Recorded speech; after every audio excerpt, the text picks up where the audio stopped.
Broken Cowboy Loyalty.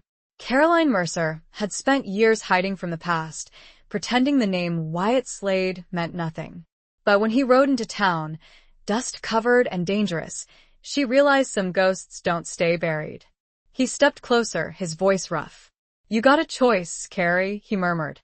"You can hate me all you want, but you're still coming with me." Chapter 1. The Ghost returns to Dust Devil Creek.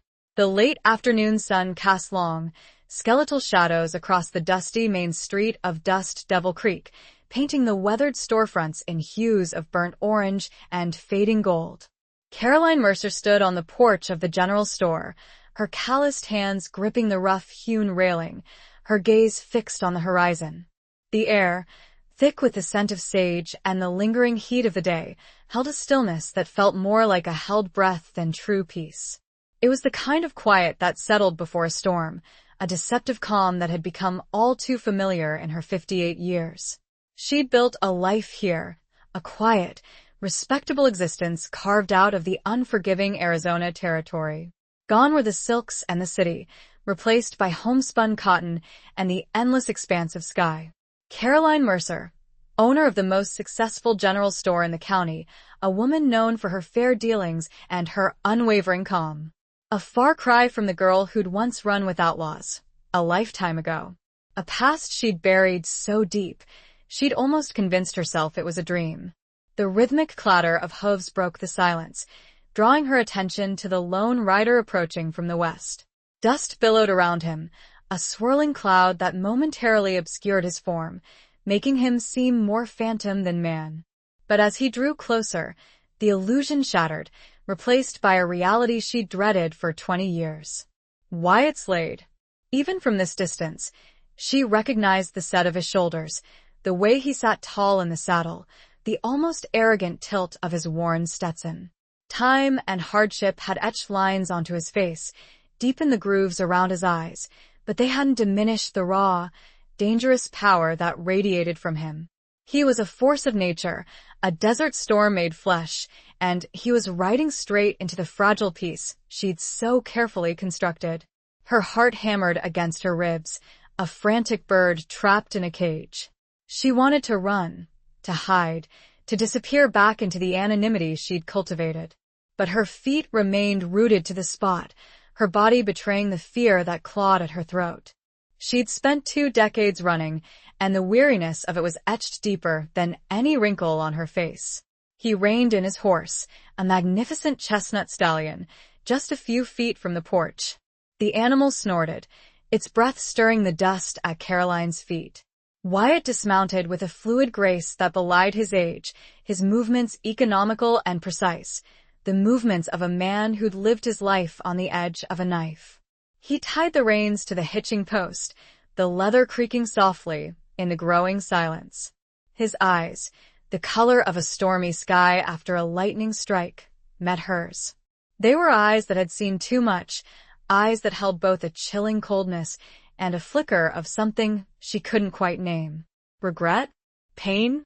Or something far more dangerous?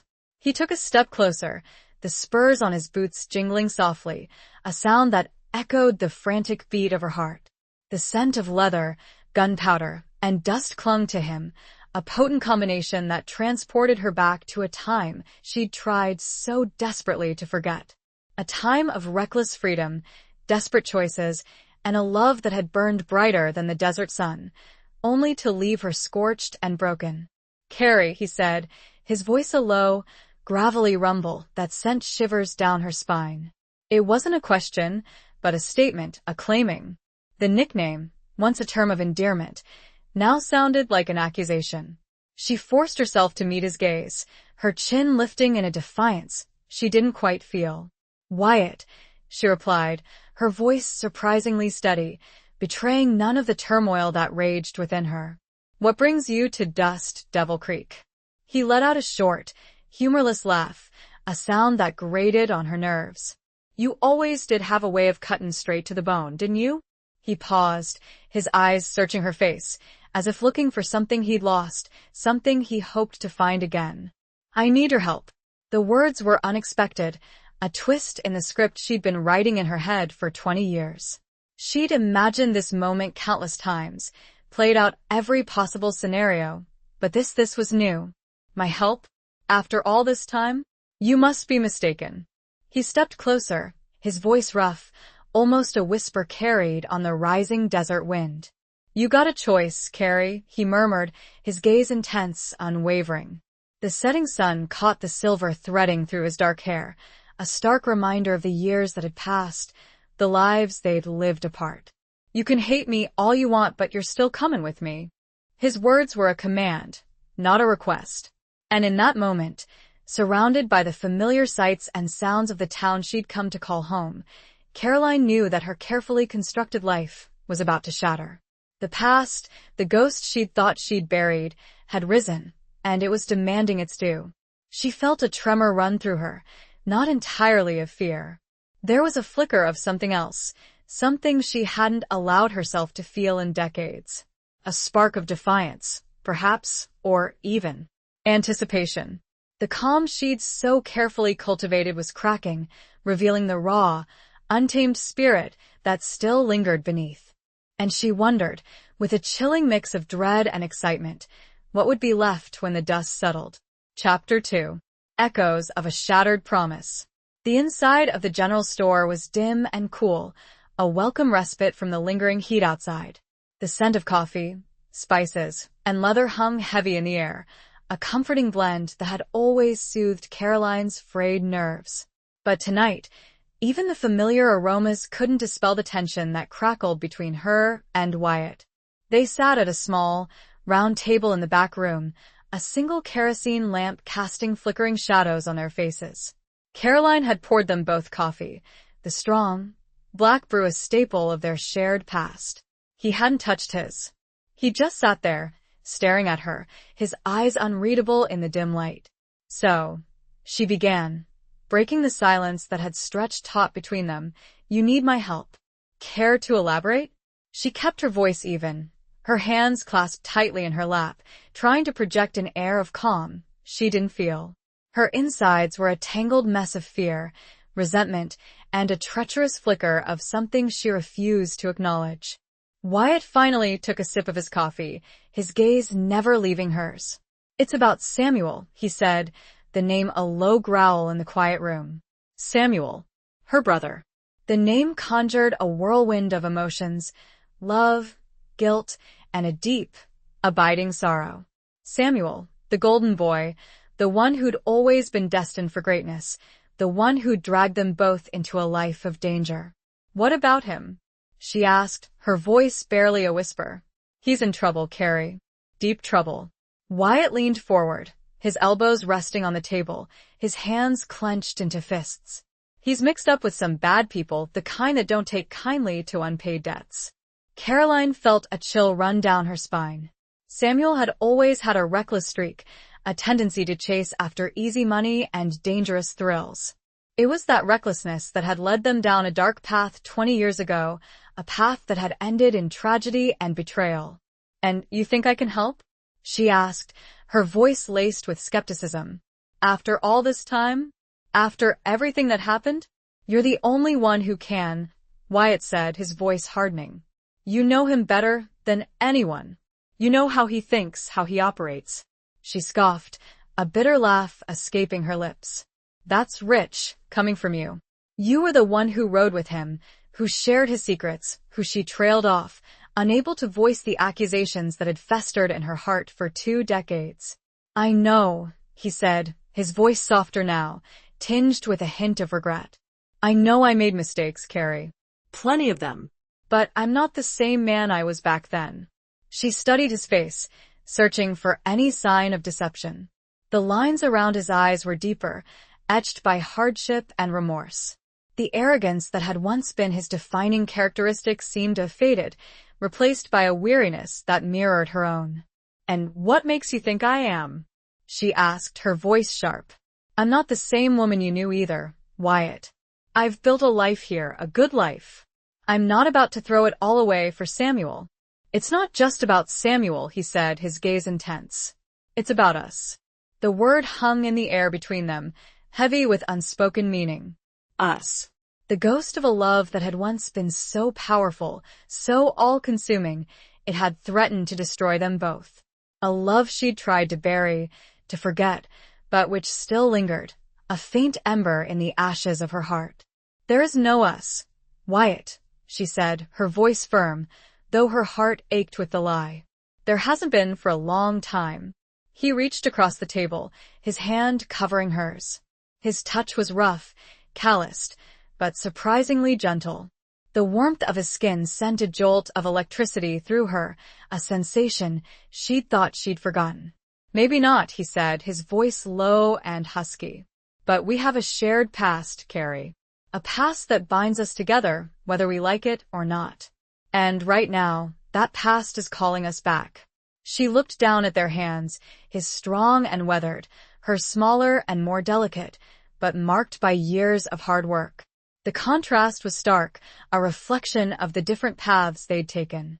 But the connection, the undeniable spark that still flickered between them, was undeniable. She pulled her hand away, breaking the contact, the spell. "I need time to think," she said, her voice trembling slightly. He nodded, his eyes understanding. "I'll be at the saloon," he said, rising from his chair. "Don't take too long, Carrie. Time is running out." He turned and walked towards the door, his spurs jingling softly in the quiet room. He paused at the threshold, his back to her. "And Carrie?" he said, his voice low and rough. "Don't even think about running. I'll find you. I always do." He left, the door closing behind him with a soft click. Caroline sat alone in the dim light, the scent of coffee and the echo of his words hanging heavy in the air. The past had returned, not as a ghost, but as a flesh and blood man, demanding her help, her loyalty, and perhaps something more. The weight of her decision pressed down on her, heavy and suffocating. She knew what she should do. Stay here, protect the life she'd built, let Samuel face the consequences of his actions.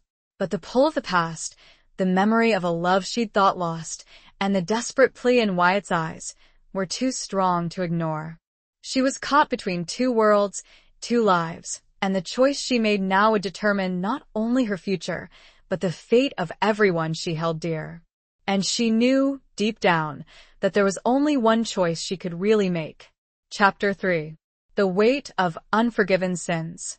The Rusty Spur Saloon was everything Caroline remembered about such establishments, dimly lit, smoky, and filled with the raucous sounds of men trying to drown their sorrows or celebrate their fleeting fortunes. The air was thick with the smells of stale beer, cheap whiskey, and sweat. Piano music, slightly off-key, drifted from a corner, adding to the general cacophony. She stood just inside the entrance, her hand resting on the worn, wooden doorframe, her eyes scanning the room. It didn't take long to find him. Wyatt was sitting at a table in the back, nursing a drink, his back to the wall, his eyes constantly scanning the room. He was a predator in his natural habitat, alert and wary, even in this den of iniquity. He looked up, his gaze locking with hers across the crowded room. He didn't smile, didn't beckon her over.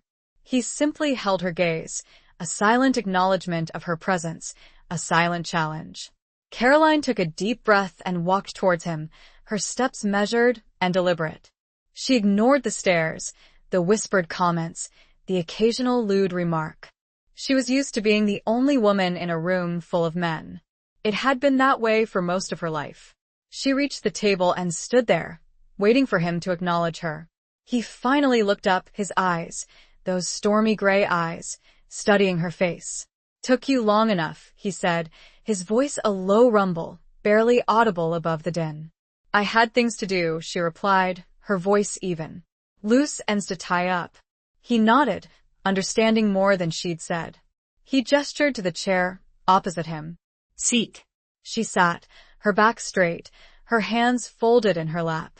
She met his gaze, refusing to be intimidated. "So," she said, "tell me everything. Don't leave anything out." He took a long swallow of his whiskey, his eyes never leaving hers. "Samuel got himself mixed up with a man named Silas Thorne," he began, his voice grim.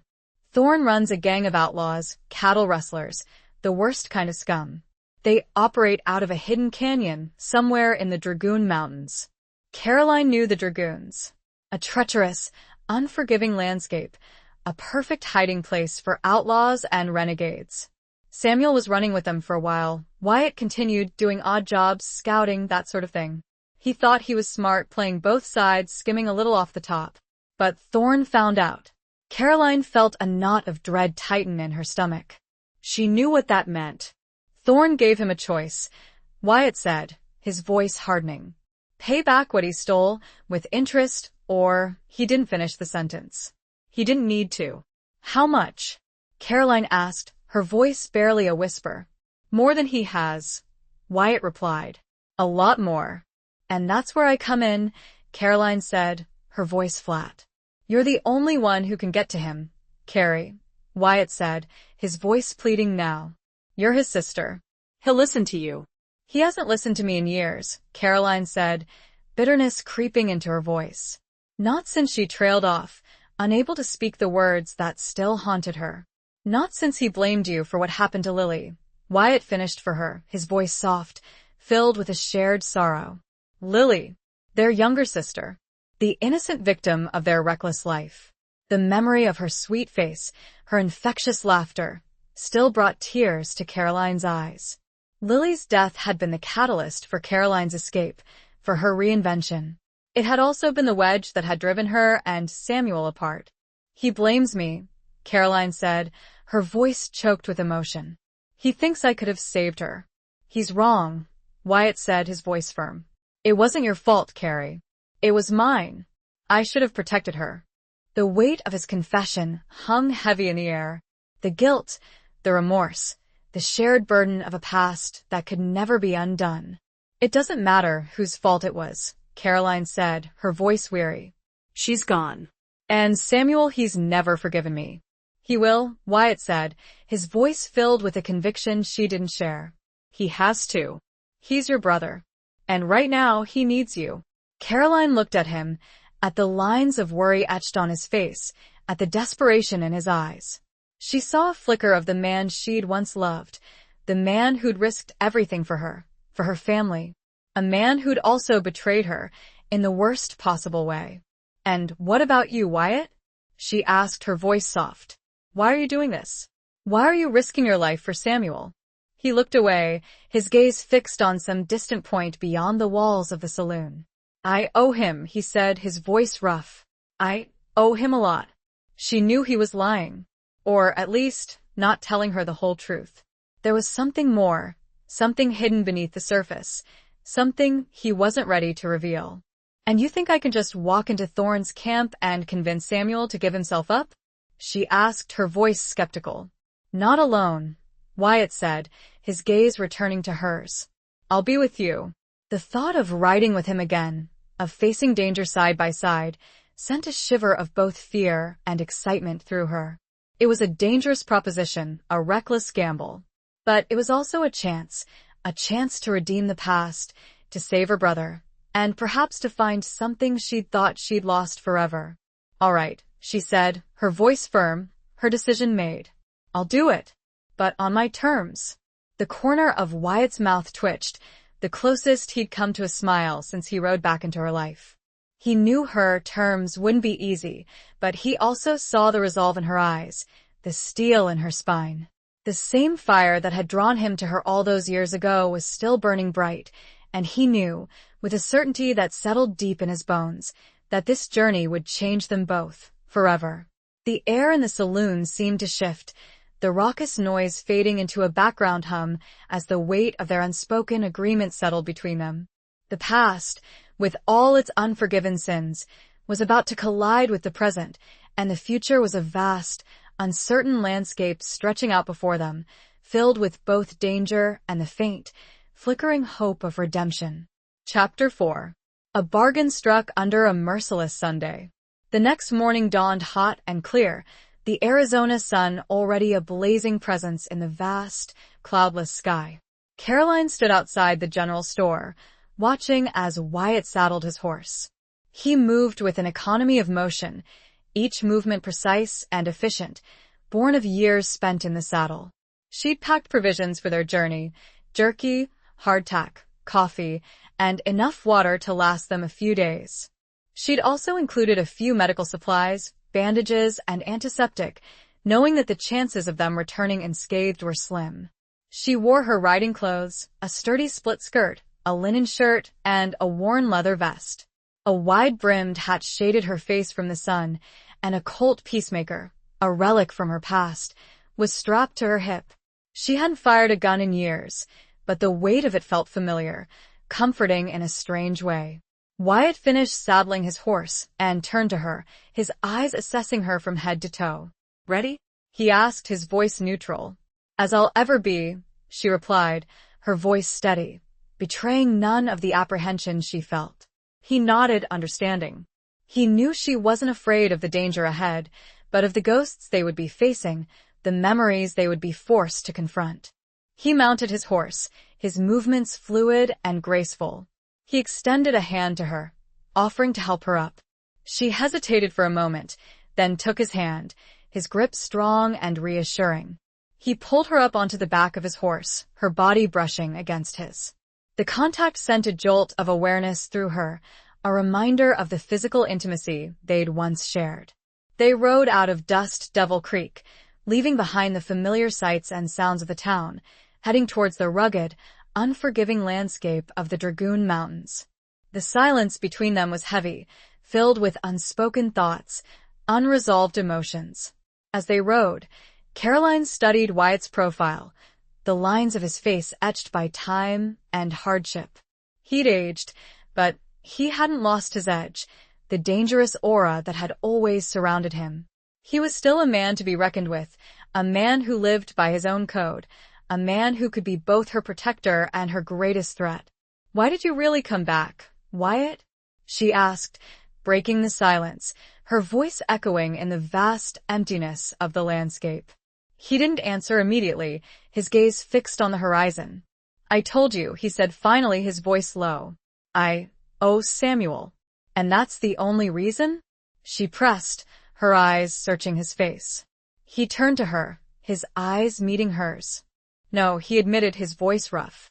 "It's not the only reason." "Then what is it?" she asked, her voice barely a whisper. He hesitated, his jaw tightening. "I came back for you, Carrie," he said, his voice raw with emotion. "I came back to see if there was anything left of what we had." His words hung in the air, heavy with unspoken meaning. The truth, the admission she'd both longed for and dreaded. "And is there?" she asked, her voice trembling slightly. He didn't answer, his gaze returning to the horizon. The silence stretched between them, taut and fragile, like a thread about to snap.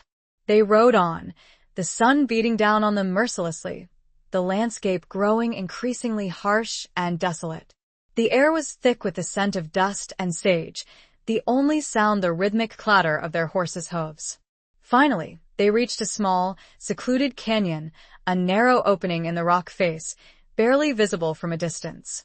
This was the entrance to Thorne's hideout, the place where her brother was being held captive, the place where her past and her future would collide.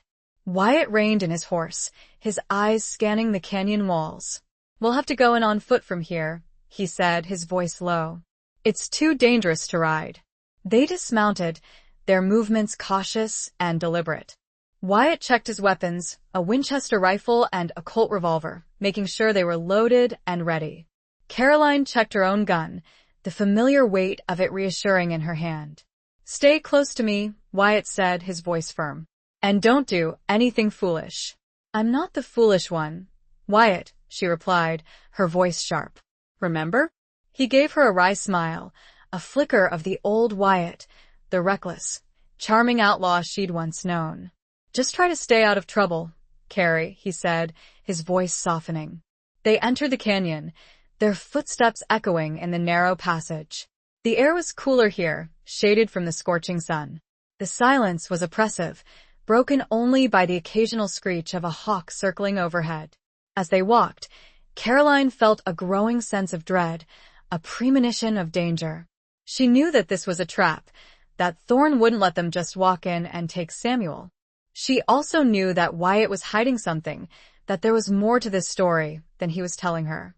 Suddenly, a voice rang out from above, harsh and menacing. "Hold it right there, Slade."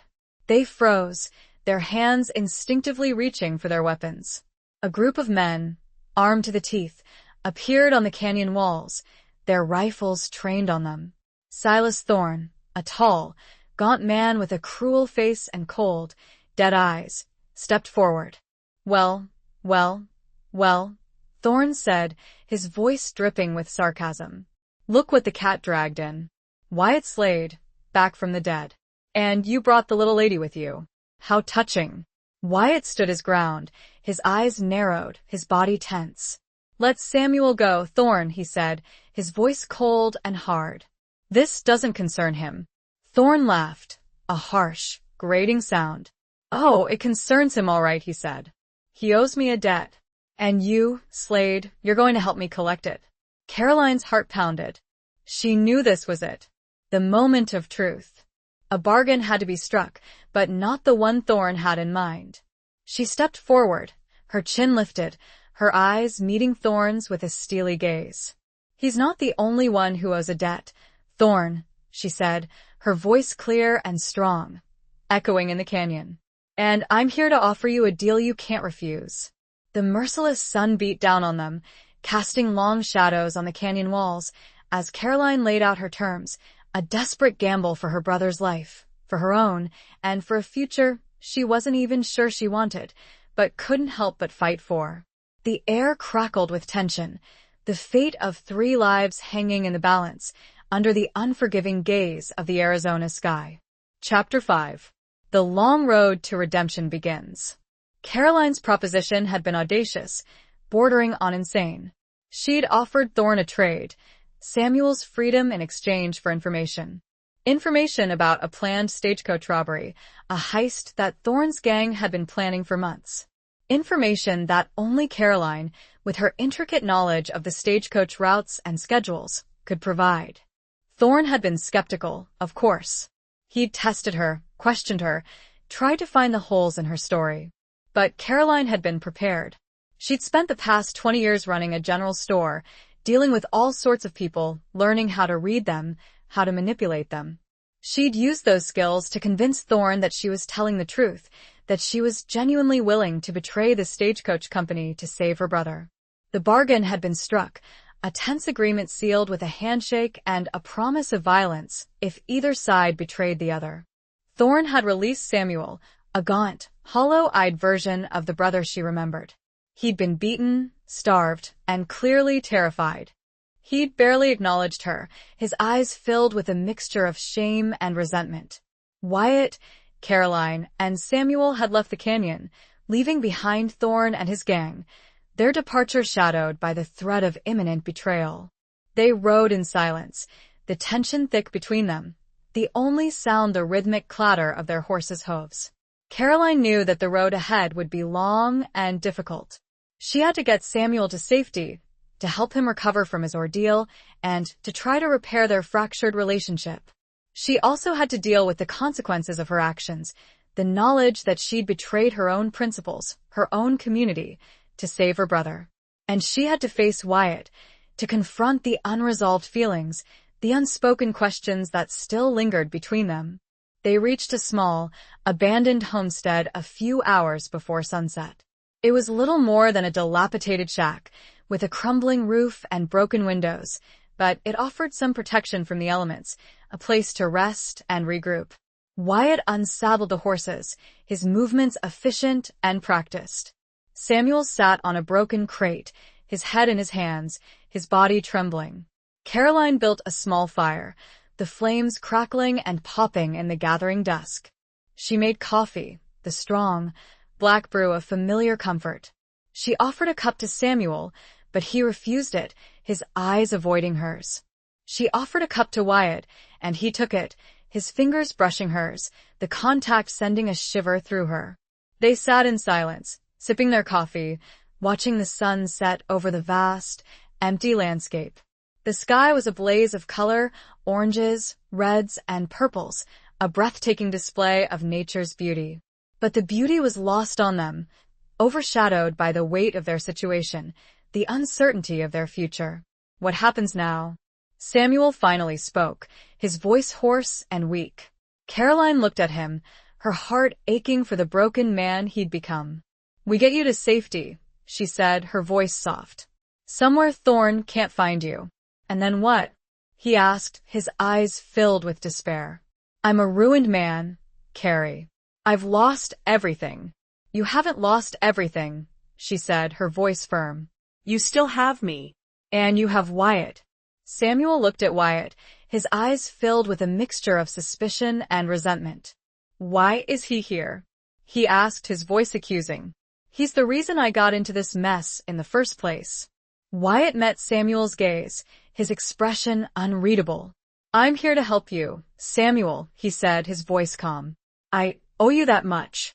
You owe me more than that, Samuel said, his voice rising. You owe me my life, my reputation, everything. Samuel, please, Caroline said, her voice pleading. This isn't helping. He's right, Carrie, Wyatt said, his voice low. I do owe him, and I'm going to make it right. He stood up and walked towards Samuel, his movements slow and deliberate. He stood before him, his gaze unwavering. I know I can't undo the past, Samuel, he said, his voice raw with emotion. I know I made mistakes, terrible mistakes, but I'm asking you to give me a chance to make amends. Let me help you get back on your feet. Let me help you start over. Samuel looked at him, his eyes searching his face. He saw the sincerity in Wyatt's eyes, the genuine remorse, the plea for forgiveness. I don't know if I can trust you, Wyatt, he said, his voice trembling. I understand, Wyatt said, his voice soft. But I'm asking you to try. For Carrie's sake. And for your own. Samuel looked at Caroline, his eyes filled with a flicker of hope. He saw the love in her eyes, the unwavering support, the forgiveness she'd already offered him.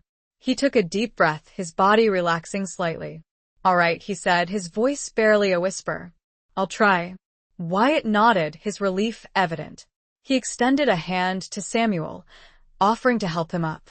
Samuel hesitated for a moment, then took his hand, his grip weak but firm. Caroline watched them, her heart filled with a mixture of hope and trepidation. The long road to redemption had begun, a journey filled with uncertainty, danger, and the faint, flickering promise of healing and forgiveness.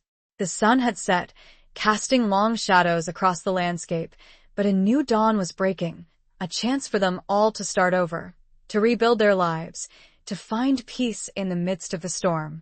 But Caroline knew, with a chilling certainty, that Thorn would not let her betrayal go unpunished.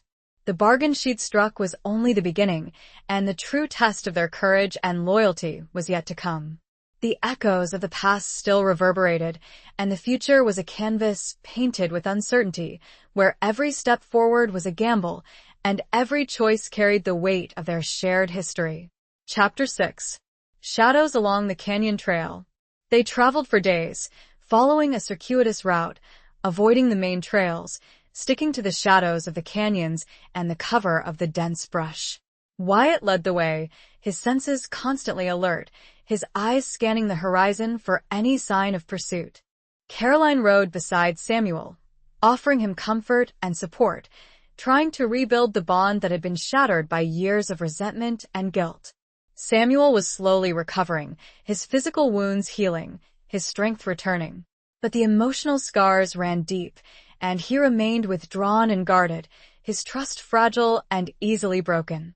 Caroline tried to engage him in conversation, to talk about the past, to address the unspoken accusations that hung between them. But he resisted, deflecting her questions, changing the subject, or simply falling silent. Wyatt remained a quiet presence, observing them both, offering support when needed, but mostly keeping his own counsel. He was a man of few words, his emotions hidden beneath a stoic exterior, but Caroline could sense the turmoil within him, the weight of his own guilt and regret. One evening, as they were setting up camp in a small, secluded clearing, Caroline decided to confront him. She found him sitting by the fire, staring into the flames, his face lost in thought. What are you thinking about? She asked, her voice soft, breaking the silence. He looked up, his eyes meeting hers. About the past, he said, his voice low. About all the mistakes I made. We all made mistakes, Wyatt, she said, her voice gentle. Mine were worse, he said, his voice harsh. I dragged you and Samuel into a life of danger. A life that cost Lily her life. It wasn't your fault, Wyatt, she said, her voice firm. We all made choices. We all bear some responsibility. But I was the leader, he said, his voice filled with self-recrimination. I should have protected you, protected her. You did the best you could, she said, her voice soothing. We all did. He looked at her, his eyes searching her face. Do you hate me, Carrie? He asked, his voice barely a whisper. The question hung in the air, heavy with unspoken emotion. She looked at him, at the lines of worry etched on his face, at the vulnerability in his eyes. She saw the man she'd once loved, the man who'd betrayed her, the man who was now trying to redeem himself. I don't hate you, Wyatt, she said, her voice soft but firm. I was angry, hurt, heartbroken. But I don't hate you. He let out a sigh of relief, his body relaxing slightly. Thank you, he said, his voice filled with gratitude. But, she continued, her voice hardening slightly, I haven't forgiven you either. Not yet. He nodded, understanding. I know, he said, his voice low. I don't expect you to. I just hope that one day you might. She looked at him, her heart aching for the pain she saw in his eyes. She wanted to forgive him, to let go of the past, to move forward. But the wounds were still too fresh, the memories too vivid. We'll see, she said, her voice noncommittal. They fell silent, the only sound the crackling of the fire, the chirping of crickets in the surrounding brush. The night was clear and cool, the stars shining brightly in the vast, inky sky. As they sat there, Caroline became aware of a subtle shift in the atmosphere, a change in the sounds of the night. The crickets had stopped chirping, the wind had died down, and a heavy silence had descended upon the clearing. She looked at Wyatt, her eyes questioning. He was already alert, his senses heightened, his hand resting on the butt of his gun. Something's not right, he said, his voice low and urgent. He stood up, his movements cautious and deliberate. He scanned the surrounding darkness, his eyes searching for any sign of movement, any hint of danger. Suddenly, a twig snapped in the distance, the sound echoing in the stillness of the night. Wyatt's hand tightened on his gun, his body tensing. Get down, he hissed, pushing Caroline and Samuel to the ground. A volley of gunfire erupted from the surrounding brush, bullets whizzing past their heads, kicking up dust and dirt. They were under attack. Wyatt returned fire, his shots precise and deadly. Caroline pulled out her own gun, her hand trembling slightly, but her aim steady. Samuel, unarmed and terrified, huddled on the ground, his eyes wide with fear. The attackers were hidden in the darkness, their positions revealed only by the flashes of their gunfire. Wyatt moved quickly, using the cover of the rocks and trees, trying to draw their fire away from Caroline and Samuel. Caroline fired her gun, aiming at the flashes, her heart pounding in her chest. She hadn't fired a gun in anger in years, but the instincts, the muscle memory, were still there. The gunfire continued for what seemed like an eternity, the air filled with the sounds of gunshots, the shouts of men, the smell of gunpowder. Then, as suddenly as it had begun, the shooting stopped. Wyatt cautiously raised his head, his eyes scanning the surrounding darkness. He saw several bodies lying motionless on the ground, their forms silhouetted against the faint glow of the fire. Stay here, he said, his voice low and urgent. I'll check it out. He moved slowly, his gun held ready, his senses alert. He checked each body, making sure they were dead.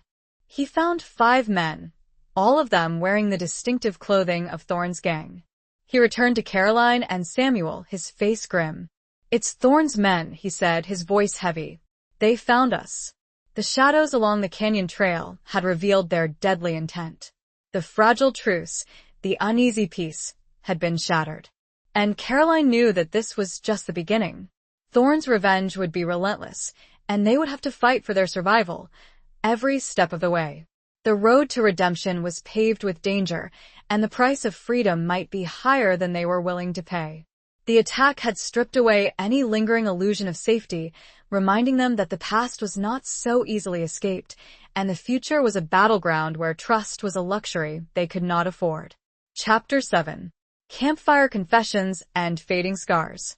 The attack had shaken them, leaving them on edge, their nerves frayed. They'd moved their camp before dawn, traveling further into the wilderness, seeking a more secure location. Wyatt was relentless, pushing them onward, his determination fueled by a mixture of guilt and a fierce protectiveness that had begun to encompass not just Samuel, but Caroline as well. They found a small cave, hidden behind a waterfall, a natural fortress that offered both concealment and a source of fresh water. They settled in, exhausted and wary, the adrenaline from the previous night's encounter slowly fading, replaced by a bone-deep weariness. Caroline tended to Samuel's minor injuries, scrapes and bruises he'd sustained during the attack. He was still withdrawn, but he seemed less hostile, more willing to accept her help. Wyatt cleaned and reloaded their weapons, his movements methodical and precise, his mind clearly focused on the task at hand, a way to distract himself from the ever-present danger. Once they'd eaten a meager meal of jerky and hardtack, Caroline built a small fire, the flames casting flickering shadows on the cave walls. The sound of the waterfall, a constant rushing roar, provided a soothing backdrop, a natural white noise that helped to mask their presence. They sat around the fire, each lost in their own thoughts, the silence heavy with unspoken emotions. It was Samuel who finally broke the silence. "I'm sorry, Carrie," he said, his voice low and filled with remorse. For everything. Caroline looked at him, her heart aching for the pain she saw in his eyes. "There's nothing to forgive, Samuel," she said, her voice gentle. "We've all made mistakes." "But I blamed you," he said, his voice choked with emotion. "For Lily. I blamed you for something that wasn't your fault." "I know," she said, her voice soothing. "And I understand. Grief does strange things to people." "I was wrong," he said, his voice firm. "You tried to save her. You risked your own life for her." "We all did," she said, her voice soft. "But it wasn't enough." He looked at her, his eyes filled with tears. "I've been so angry, Carrie," he said. "For so long. I pushed you away. I said terrible things. Can you ever forgive me?" She reached out and took his hand, her grip firm and reassuring. "There's nothing to forgive, Samuel," she repeated. "You're my brother. I love you, and I'll always be here for you." He squeezed her hand, his tears flowing freely now. He leaned his head against her shoulder, his body shaking with sobs. She held him close, her own tears mixing with his, the years of pain and resentment finally beginning to dissolve. Wyatt watched them, his expression unreadable, his emotions hidden beneath his stoic exterior. But Caroline could sense the relief he felt, the easing of the burden he'd been carrying. After a while, Samuel's sobs subsided, his breathing becoming more even. He pulled away from Caroline, wiping his eyes with the back of his hand. "Thank you, Carrie," he said, his voice still shaky but stronger now. "For everything." "You don't need to thank me, Samuel," she said, her voice soft. "That's what family is for." He looked at Wyatt, his eyes filled with a mixture of gratitude and apprehension. "And thank you, Wyatt," he said, "for saving my life. Even after everything I said, everything I did." Wyatt nodded, his expression softening slightly. "You're welcome, Samuel," he said, his voice low. "But you don't owe me anything." "We're even now." They fell silent again, the only sound the crackling of the fire, the rushing of the waterfall. The atmosphere in the cave had shifted, the tension easing, the air clearing. The healing had begun. As the night wore on, the conversation turned to lighter topics, memories of their childhood, stories of their parents, shared moments of laughter and joy. They talked about the past, not with bitterness and regret, but with a sense of nostalgia, a longing for simpler times. Caroline found herself looking at Wyatt differently, seeing him not as the outlaw who'd betrayed her, but as the man who'd loved her, who'd protected her, who was now trying to redeem himself. She saw the lines of weariness on his face, the sadness in his eyes, the weight of the burdens he carried. She reached out and touched his arm, her fingers brushing against his skin. He looked at her, his eyes questioning. "Thank you, Wyatt," she said, her voice soft. "For bringing me back, my brother." He covered her hand with his grip strong and reassuring. "He's a good man, Carrie," he said, his voice low. "He just lost his way." "We all did," she said, her voice filled with a hint of sadness. "But we're finding our way back," he said, his voice filled with a flicker of hope. "Together." His words hung in the air, heavy with unspoken meaning. The promise of a future that was still uncertain, but a future that, for the first time in a long time, seemed possible. The scars of the past were fading, replaced by a tentative hope, a fragile trust that was slowly blossoming in the shared warmth of the campfire. But Caroline knew that the danger was far from over. Thorn was still out there, and the road ahead was still fraught with peril. But for tonight, at least, they had found a moment of peace, a brief respite from the storm, a chance to heal and to reconnect. And as she looked at Wyatt, at the gentle strength in his eyes, she allowed herself to believe, just for a moment, that maybe, just maybe, they could find their way back to each other, too.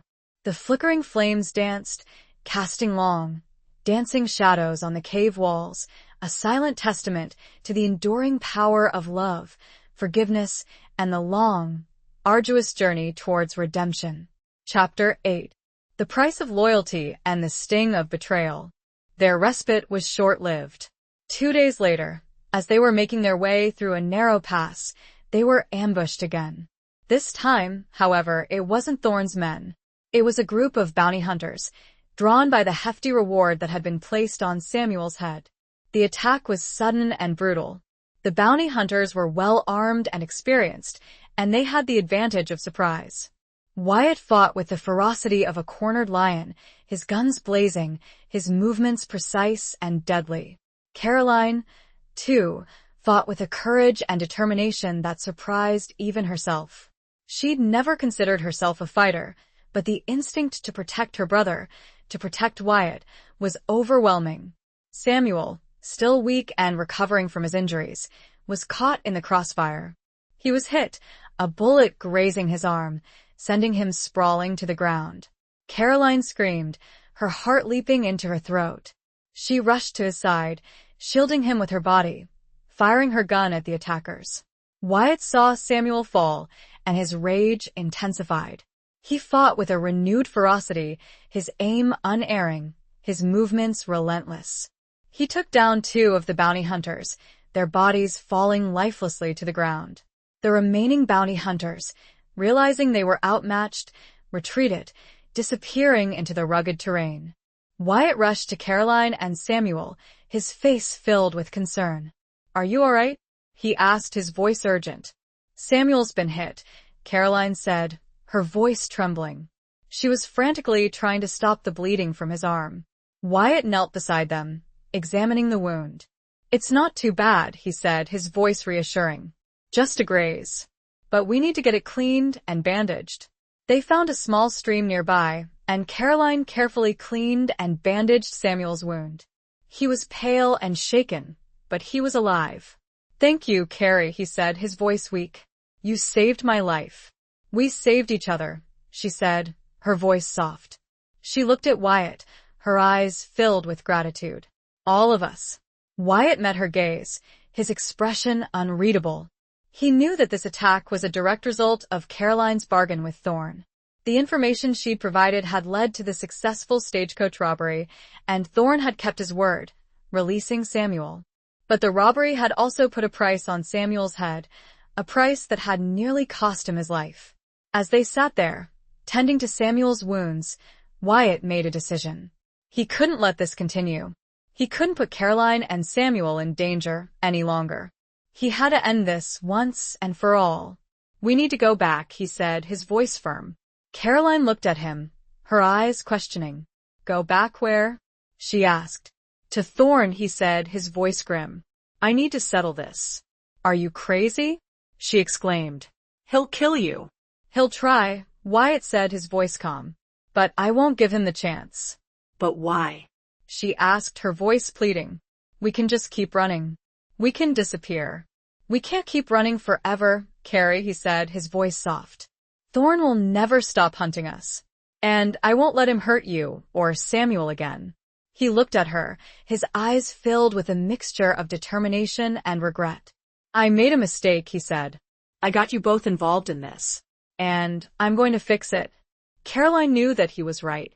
They couldn't keep running. They had to face Thorn to end this cycle of violence and betrayal. But the thought of Wyatt facing Thorn alone, of risking his life, filled her with dread. There was more at stake, something deeper. A sense of responsibility, of a debt unpaid. A whisper of a betrayal that he carried with him, and she suspected, within her heart of heart, that it related to Lily. I'm going with you, she said, her voice firm. He shook his head. No, he said. It's too dangerous. I'm not letting you face him alone, she said, her voice unwavering. We're in this together. Remember? He looked at her, his eyes searching her face. He saw the determination in her eyes, the unwavering loyalty, the love that she still held for him, despite everything. He knew he couldn't stop her. And he knew that he didn't want to. All right, he said, his voice resigned. We'll go together. But we do it my way. The price of loyalty had been paid, in blood and fear. But the sting of betrayal, the hidden truth that Wyatt carried, still lingered, a shadow that hung over them, threatening to consume them all. They were heading back into the heart of danger, to confront the man who held their fate in his hands, and Caroline knew that this confrontation would be the ultimate test of their courage, their love, and their loyalty. The air was thick with unspoken fears and a growing sense of dread as they prepared to face their past, their demons, and the consequences of their choices, knowing that the outcome was far from certain and that the price of redemption might be higher than they could ever imagine. Chapter 9. A town divided, a heart torn. They decided to return to Dust Devil Creek.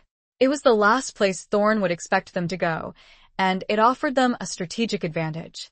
They knew the town, the people, the surrounding terrain.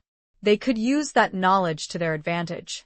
But returning to Dust Devil Creek also meant facing the consequences of Caroline's actions. The stagecoach robbery had hit the town hard, crippling its economy, turning the townsfolk against her. She was no longer the respected businesswoman, the pillar of the community. She was an outcast, a traitor, a pariah. They arrived in town under the cover of darkness, sneaking in through the back alleys, avoiding the main streets. They found refuge in Caroline's old store, now shuttered and abandoned, the windows boarded up, the sign hanging crookedly. The store was filled with dust and cobwebs, the remnants of her former life scattered on the shelves and counters. It was a ghost of its former self, a reflection of the life she'd left behind. They spent the night in the back room, sleeping on the floor, their weapons close at hand. They were exhausted, both physically and emotionally, but sleep came uneasily, their dreams haunted by the violence and betrayal of the past few days. The next morning, Caroline ventured out into the town, disguised in a man's hat and coat, her face hidden in the shadows. She needed to gather information, to assess the situation, to find out if Thorn had any men in town. What she found was a town divided. Some of the townsfolk were openly hostile, their faces filled with anger and resentment. They spat on the ground as she passed, muttered curses under their breath, their eyes filled with hatred. Others were more sympathetic, their faces filled with sadness and pity. They remembered the Caroline they'd known, the kind and generous woman who'd always helped those in need. They couldn't believe that she was capable of such treachery. She found an unlikely ally in the town's sheriff, a grizzled old man named Jedediah.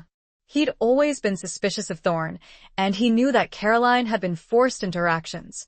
He offered her his help, discreetly, of course, providing her with information, warning her of Thorn's movements. She learned that Thorn had sent a small contingent of men to Dust Devil Creek, ostensibly to search for Samuel, but in reality, to keep an eye on Caroline, to wait for Wyatt to return. She returned to the store, her heart heavy with the knowledge of what she'd done, the damage she'd caused. She'd betrayed her town, her friends, her community, and she didn't know if she could ever repair the damage. Wyatt saw the despair in her eyes, the weight of her guilt. He reached out and took her hand, his grip firm and reassuring. "It's not your fault, Carrie," he said, his voice soft. "You did what you had to do to save your brother. But at what cost?" she asked, her voice choked with emotion. "I've ruined everything. My reputation, my business, my life." "You haven't ruined everything," he said, his voice firm. "You still have your integrity, your courage, your strength. And you still have me." She looked at him, her eyes filled with tears. "Why are you doing this, Wyatt?" she asked. "Why are you risking your life for me, for Samuel? After everything that happened, after all the pain I caused you?" He looked at her, his eyes filled with a mixture of love and regret. "Because I love you, Carrie," he said, his voice raw with emotion. "I always have. And I always will." His words hung in the air, heavy with unspoken meaning. The confession she'd longed to hear, the truth that had been buried for so long. She reached out and touched his face, her fingers tracing the lines of weariness, the scars of his past. "I love you too, Wyatt," she said, her voice barely a whisper. "I never stopped." He pulled her close, his arms wrapping around her, holding her tight. They stood there, embracing, their bodies trembling, their hearts beating as one. The years of pain and separation, the guilt and regret, seemed to melt away, replaced by the warmth of their love, the rekindled flame that had never truly died. But their moment of peace was short-lived. A sudden noise from outside, the sound of horses' hooves, shattered the silence. Wyatt grabbed his gun, his senses instantly alert. "They're here," he said, his voice grim. Thorne's men. Caroline's heart was torn between the town she'd betrayed and the man she loved. Torn between the desire for peace and the need for justice. Torn between the past and the future. She knew that this confrontation would be the ultimate test, the defining moment of their lives. And she knew that whatever the outcome, their lives would never be the same. The town was divided, her heart was torn, and the storm of violence and betrayal was about to break, threatening to consume them all. The air was thick with tension and the scent of impending doom as they prepared to face their enemies, their past, and the uncertain future, knowing that the choices they made now would determine not only their fate, but the fate of everyone they held dear. Chapter 10. Whispers of Rebellion in the Desert Wind. Wyatt and Caroline prepared for the inevitable confrontation. They barricaded the doors and windows of the store, using old furniture and crates to create makeshift defenses. They checked their weapons, making sure they were loaded and ready. Samuel, still recovering from his wound, was given a small pistol, his hand trembling as he gripped the weapon. They waited, the silence heavy and oppressive, broken only by the occasional creak of the old building, the distant sounds of the town. The tension was palpable, a thick, suffocating blanket that wrapped around them. Wyatt positioned himself near the front window, his rifle trained on the street, his eyes constantly scanning for any sign of movement. Caroline stood near the back door, her Colt peacemaker held ready, her senses alert. Samuel huddled in a corner, his face pale and drawn, his fear evident. As the sun began to set, casting long, eerie shadows across the dusty street, the first sign of Thorne's men appeared. A lone rider, silhouetted against the fading light, approached the store cautiously. Wyatt recognized him instantly. It was Thorne's right-hand man, a cruel and ruthless killer named Razor Rick. He was known for his skill with a knife, his penchant for violence, and his unwavering loyalty to Thorne. Razor Rick dismounted, his spurs jingling softly in the silence. He approached the store, his hand resting on the butt of his gun, his eyes scanning the windows. "Slade," he shouted, his voice harsh and menacing. "We know you're in there. Come out with your hands up." Wyatt didn't answer.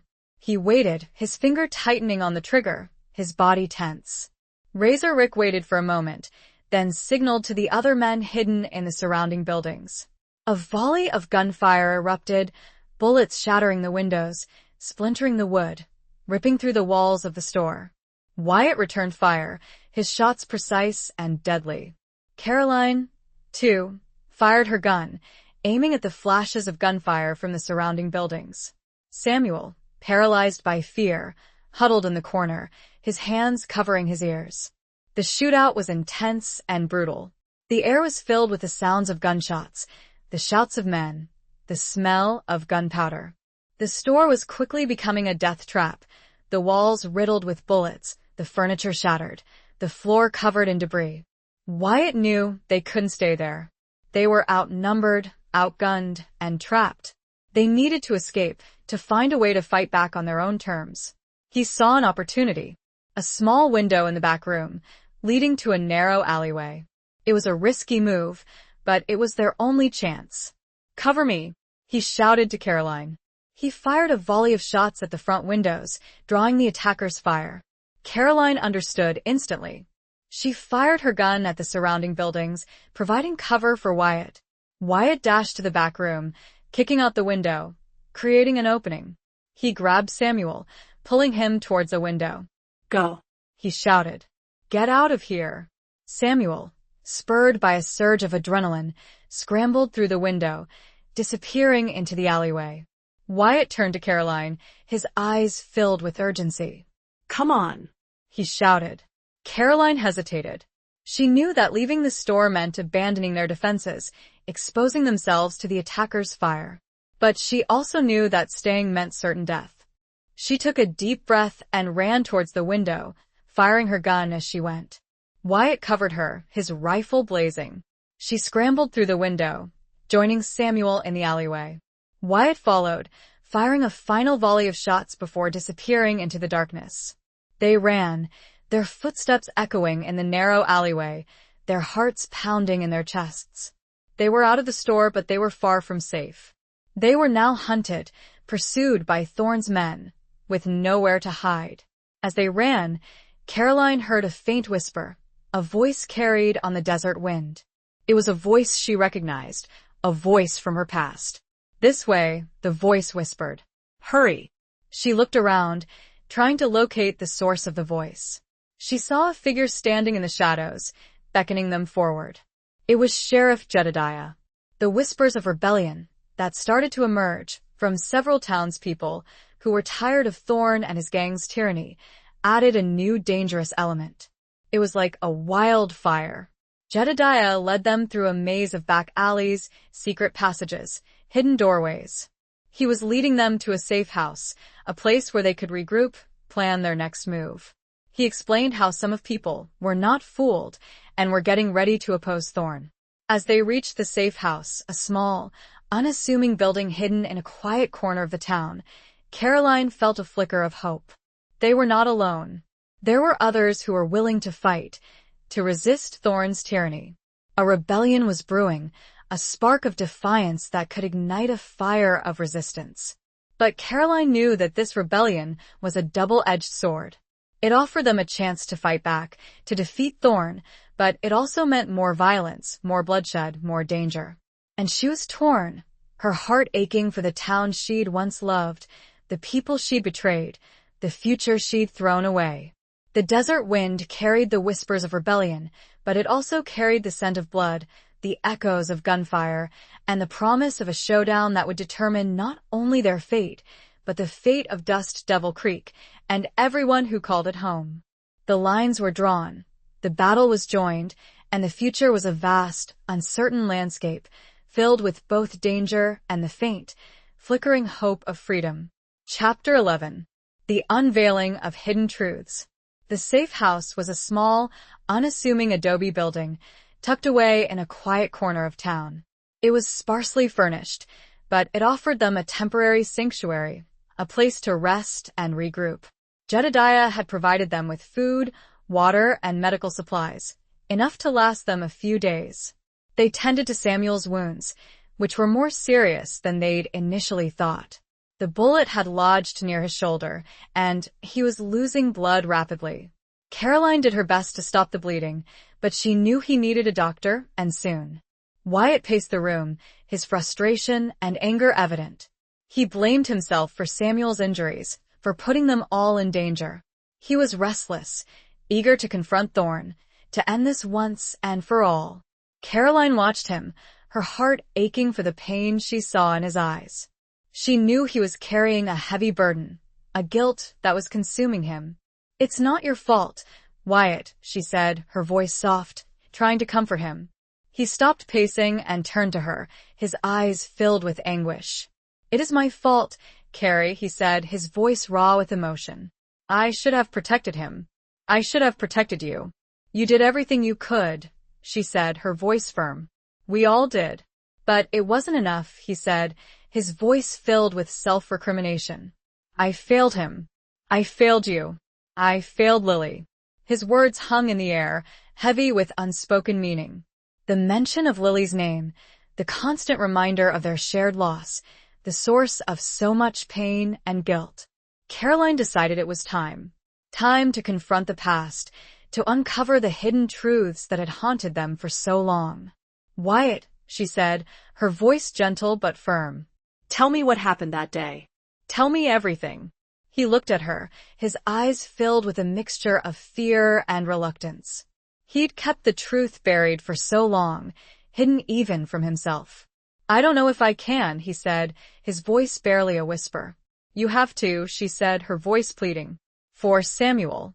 For me. "For Lily." He took a deep breath, his body trembling slightly. He sat down on a rickety chair, his gaze fixed on the floor. "It was my fault," he began, his voice choked with emotion. "I was supposed to be watching her. I was supposed to protect her." He recounted the events of that fateful day, the day Lily had died. He told her how he'd been lured away by a false lead, a trap set by a rival gang. He told her how he'd left Lily in Samuel's care, trusting him to keep her safe. But Samuel, he hesitated, his voice filled with pain. He was reckless. He wanted to prove himself. He went after the gang, leaving Lily alone. Caroline felt a cold dread creep into her heart. She'd always blamed herself for Lily's death, believing that she could have done something to save her. But now, she was hearing a different version of the story, a version that placed the blame squarely on Samuel's shoulders. "They found her," Wyatt continued, his voice barely a whisper. They killed her." He looked up at Caroline, his eyes filled with tears. "I should have been there," he said. "I should have protected her." "It was my fault." Caroline felt a wave of conflicting emotions wash over her. Anger, grief, betrayal, and a profound sense of sadness. She'd blamed herself for so long, and now she realized that the truth was far more complicated, far more painful. But there was something else, something that didn't quite add up. Something about Wyatt's story that felt incomplete.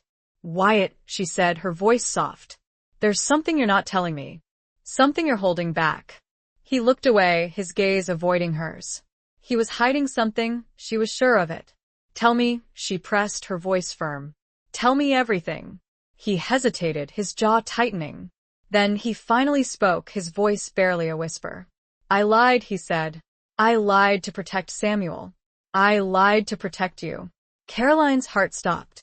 "What do you mean?" she asked, her voice trembling. "I wasn't lured away," he said, his voice raw with emotion. "I was there. I saw it happen." He told her the truth, the whole truth, the truth he'd kept hidden for 20 years. He told her how he'd seen Samuel confront the rival gang, how he'd seen him provoke them, how he'd seen them attack Lily. "I could have stopped it," he said, his voice choked with sobs. "I could have saved her. But I was afraid. I froze. I did nothing."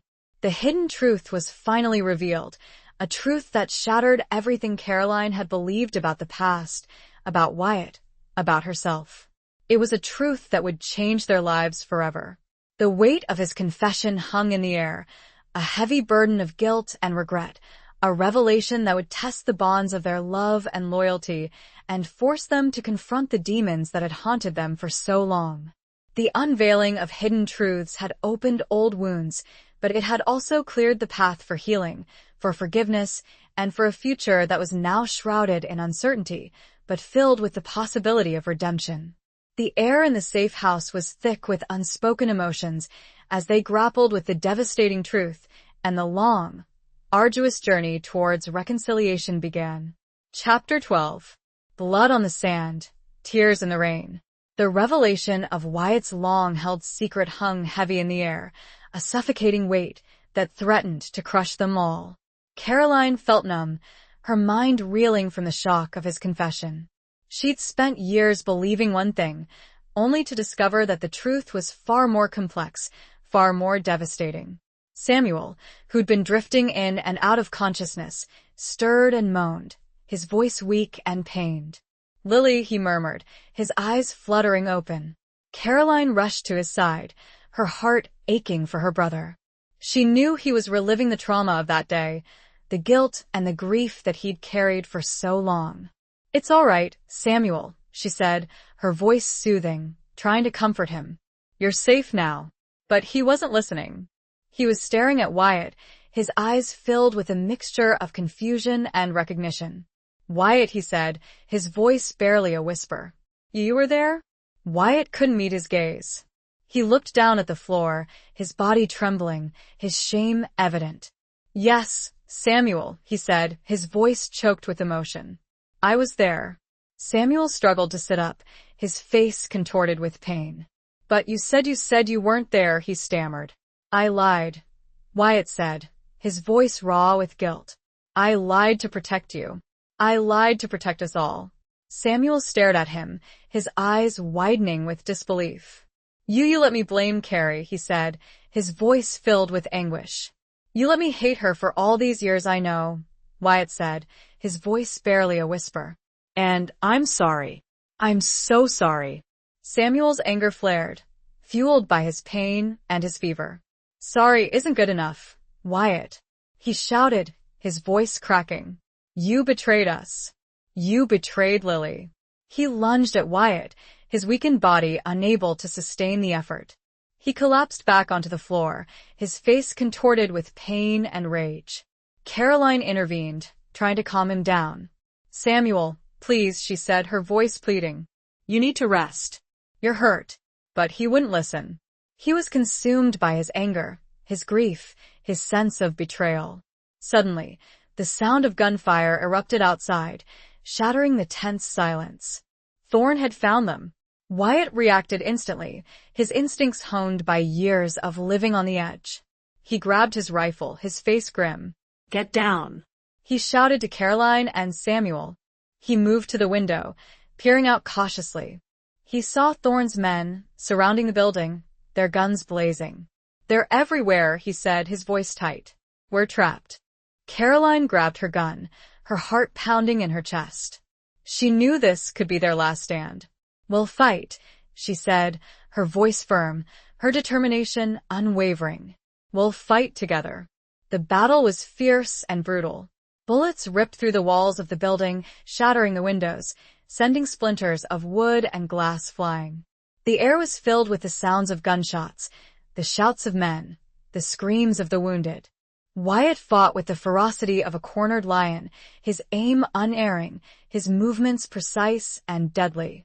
Caroline, too, fought with a courage and determination that surprised even herself. She fired her gun, aiming at the flashes of gunfire from outside, her heart filled with a mixture of fear and rage. Samuel, despite his injuries, tried to help, firing his pistol from the floor, his shots weak and inaccurate. As the battle raged, a sudden storm broke, unleashing a torrent of rain upon the town. The desert sand turned to mud, the streets became rivers, and the gunfire was muffled by the roar of the storm. The rain provided them with a temporary advantage, obscuring their movements, making it difficult for Thorn's men to see them. But it also made the fighting more treacherous, the ground slippery, their weapons wet and unreliable. Suddenly, a figure appeared in the doorway, silhouetted against the rain-soaked night. It was Thorn. He stood there, his face contorted with rage, his eyes burning with hatred. He held a rifle in his hands, his finger on the trigger. "It's over, Slade," he shouted, his voice echoing above the roar of the storm. "You can't escape me." Wyatt stepped forward, his rifle aimed at Thorn, his face grim. "It's over, Thorn," he said, his voice cold and hard. "But not for me." They faced each other, their eyes locked in a deadly stare, the rain pouring down on them, the blood on the sand mixing with the tears in the rain. The final confrontation had begun. The storm raged, mirroring the turmoil within them, the culmination of years of betrayal, guilt, and the desperate fight for redemption. The air was thick with tension, the scent of blood, and the promise of a final reckoning that would determine not only their fate, but the fate of everyone caught in the crossfire. The whispers of rebellion had turned into a roar, and the desert itself seemed to weep for the lives lost, the love betrayed, and the uncertain future that lay ahead. Chapter 13. A desperate plea for a second chance. The standoff between Wyatt and Thorn was a tableau of tension, two figures frozen in a deadly dance, the rain lashing down around them, the wind howling like a banshee.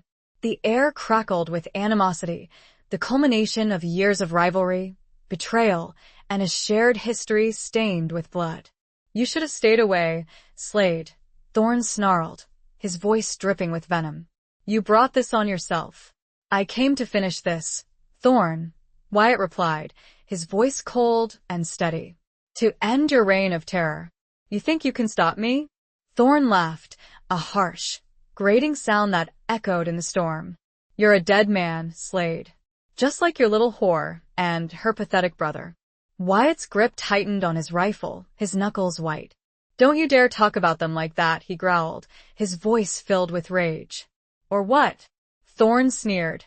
"You'll kill me? You should have done that years ago, when you had the chance." He raised his rifle, aiming at Wyatt's heart. "Goodbye, Slade." But before Thorn could pull the trigger, a shot rang out, not from Wyatt's gun, but from behind him. Thorn staggered, his eyes widening in surprise, a look of disbelief on his face. He clutched at his chest, a crimson stain spreading across his shirt. He slowly turned, his gaze searching for the source of the shot. His eyes fell on Caroline, standing in the doorway, her Colt Peacemaker still smoking, her face pale but resolute. "You," Thorn gasped, his voice weak and raspy. "You shot me, I did," Caroline said, her voice trembling but firm. "And I'd do it again." Thorn crumpled to the ground, his body convulsing, his lifeblood staining the muddy sand. He was dead. The remaining members of Thorn's gang, seeing their leader fall, lost their nerve. They dropped their weapons and fled, disappearing into the stormy night. Wyatt rushed to Caroline, his eyes filled with a mixture of relief and concern. "Are you all right?" he asked, his voice urgent. "I'm fine," she said, her voice shaky. "But Samuel, he's not doing well." They hurried back inside the building, where Samuel lay on the floor, his breathing shallow and labored, his face pale and clammy. "We need to get him to a doctor," Caroline said, her voice filled with desperation.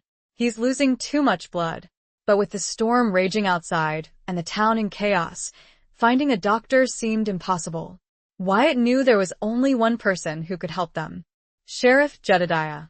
He left Caroline to tend to Samuel, and he raced out into the storm, his boots splashing through the muddy streets. He found Jedediah in his office, the old sheriff shaken but unharmed. "Samuel's been shot," Wyatt said, his voice urgent. "He needs a doctor. Now." Jedediah didn't hesitate. He knew a doctor, a recluse who lived on the outskirts of town, a man who'd sworn off practicing medicine but still possessed the skills to save a life. They rode together, battling the wind and the rain, their horses struggling to keep their footing. They reached the doctor's cabin, a small, isolated dwelling hidden in the hills. The doctor, a grizzled old man with a gruff demeanor, was reluctant to help. He'd turned his back on the world, seeking solace in his solitude. But Wyatt pleaded with him, his voice filled with desperation. He told him about Samuel, about Caroline, about their fight for redemption.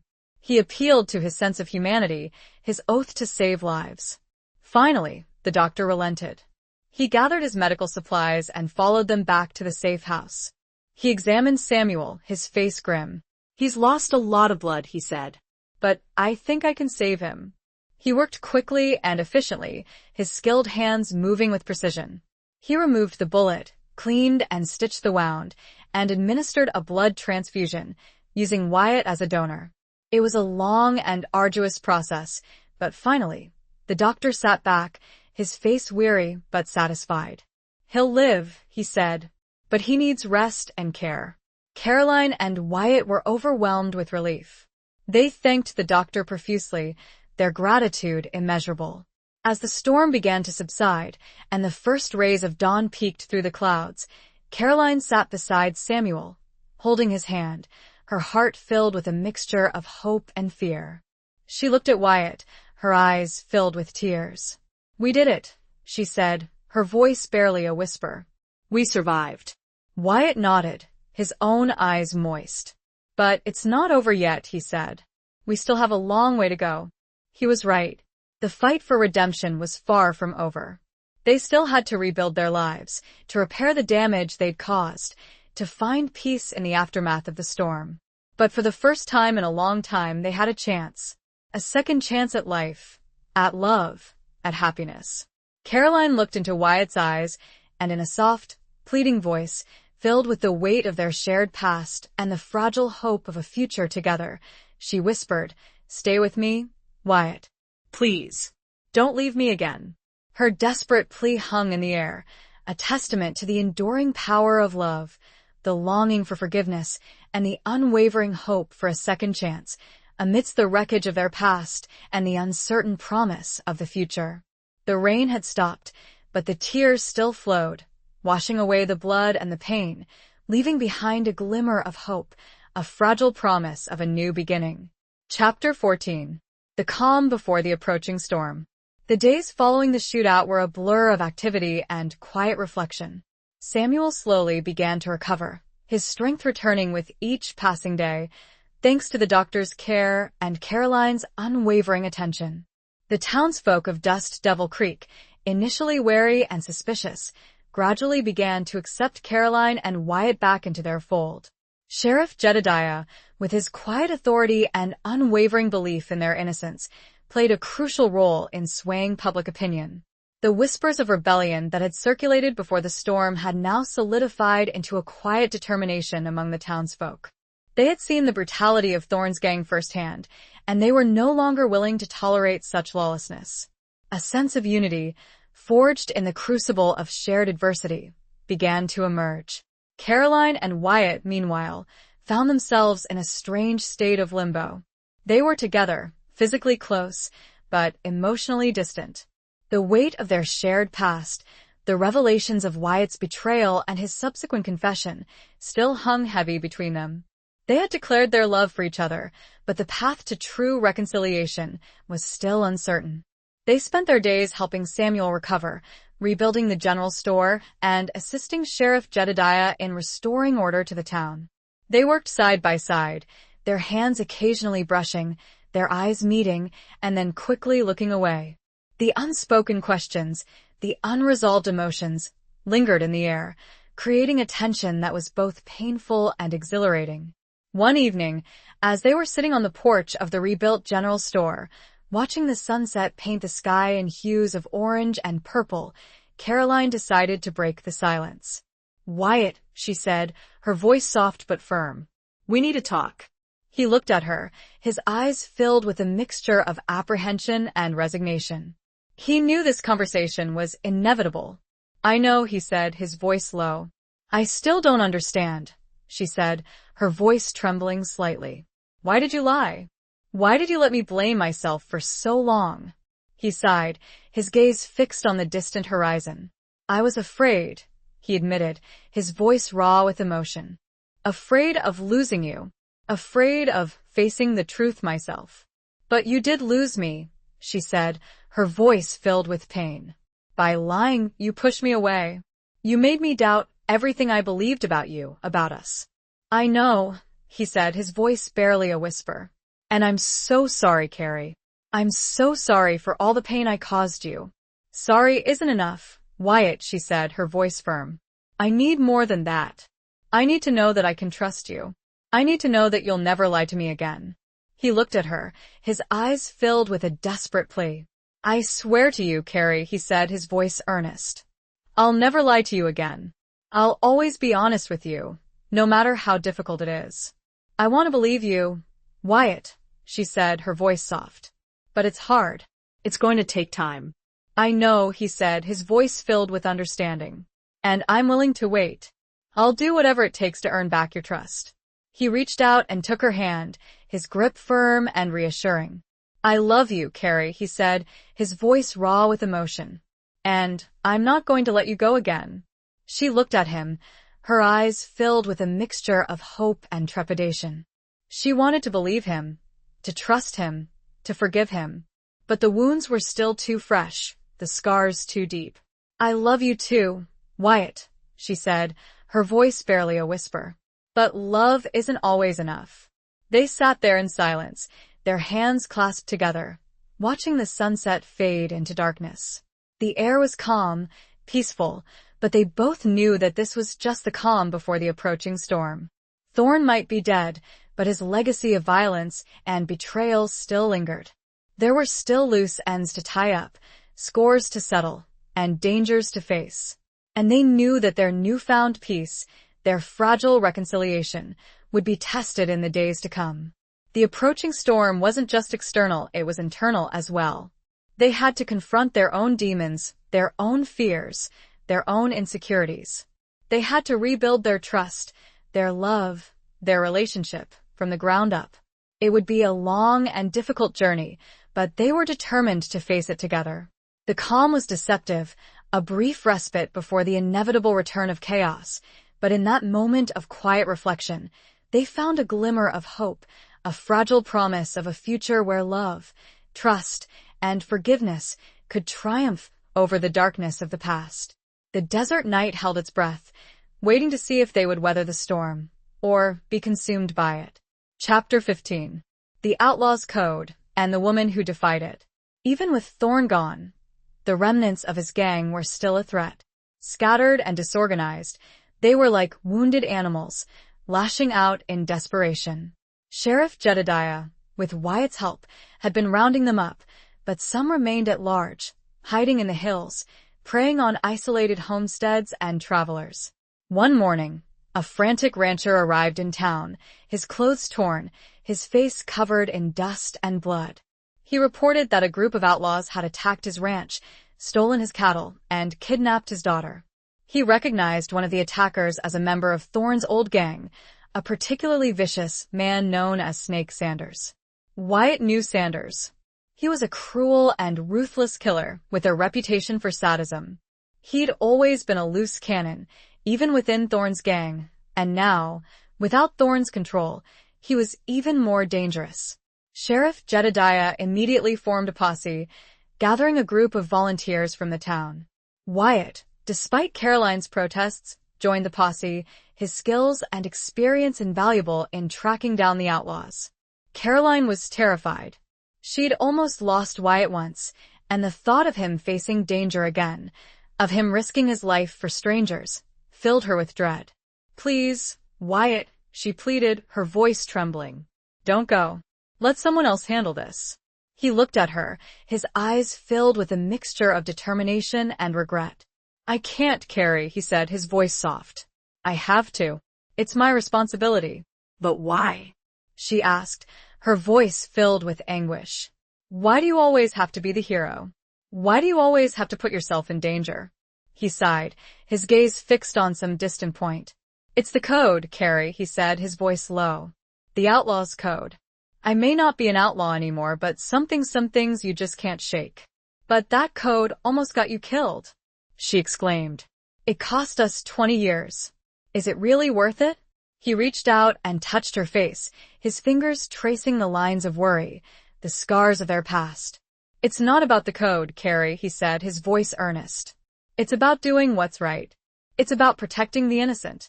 It's about making amends for the past. She looked at him, her eyes filled with tears. She understood, but that didn't make it any easier. Just promise me you'll be careful, she said, her voice barely a whisper. I promise, he said, his voice firm. He kissed her, a long, lingering kiss that spoke of love, of fear, of hope. He joined the posse, and they rode out of town, their horses' hooves kicking up dust, their faces grim and determined. Caroline watched them go, her heart filled with a mixture of dread and pride. She knew that Wyatt was doing what he believed was right, but she also knew that the outlaw's code, the code that had governed his life for so long, was a dangerous and unforgiving master. She spent the next few days in a state of constant anxiety, waiting for news, praying for Wyatt's safe return. She helped Samuel run the general store, trying to keep herself busy, trying to distract herself from her fears. But her thoughts were always with Wyatt, imagining him facing danger, fighting for his life, risking everything for people he didn't even know. One evening, as she was closing up the store, a lone rider appeared on the horizon, silhouetted against the setting sun. Her heart leaped into her throat. It was Wyatt. He rode slowly, his body slumped in the saddle, his clothes torn and blood-stained. He looked exhausted, beaten, but he was alive. She rushed out to meet him, her heart overflowing with relief. She helped him dismount, her hands trembling as she touched him, reassuring herself that he was real, that he was safe. "What happened?" she asked, her voice urgent. "Are you all right?" He nodded, his face grim. "I'm fine," he said, his voice hoarse. But it was bad, Carrie. Real bad. He told her about the pursuit, the tracking, the final confrontation with Snake Sanders and his men. It had been a brutal fight, a desperate struggle for survival. Several members of the posse had been injured, and one had been killed. "Sanders," Wyatt said. "That is dead." Caroline shuddered.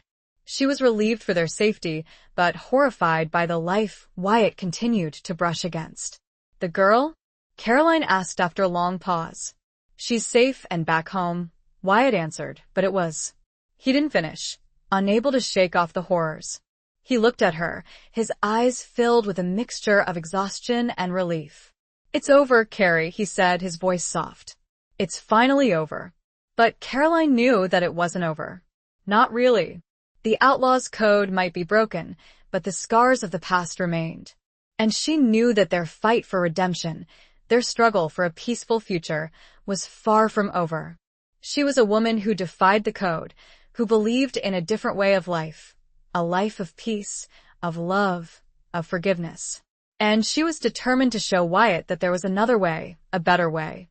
The desert night was filled with the echoes of gunfire, the whispers of the past, and the uncertain promise of a future where the outlaw's code might finally be laid to rest, replaced by a new code, a code of love, of loyalty, and of hope. Chapter 16. A showdown at sunset, a future uncertain. Despite the capture or elimination of most of Thorne's gang, a lingering unease settled over Dust Devil Creek. There were whispers of other outlaws, drawn by the rumors of unrest and opportunity lurking on the fringes, waiting for their chance to strike. The town, though seemingly at peace, was still on edge, the scars of the past refusing to fully heal. Caroline and Wyatt, too, were struggling to find their footing. They had declared their love, they had faced danger together, but the shadow of Wyatt's past, the weight of his former life, still loomed large. One evening, a stranger rode into town.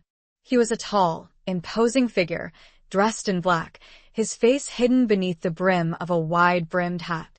He rode a magnificent black stallion, and his demeanor exuded an air of quiet menace.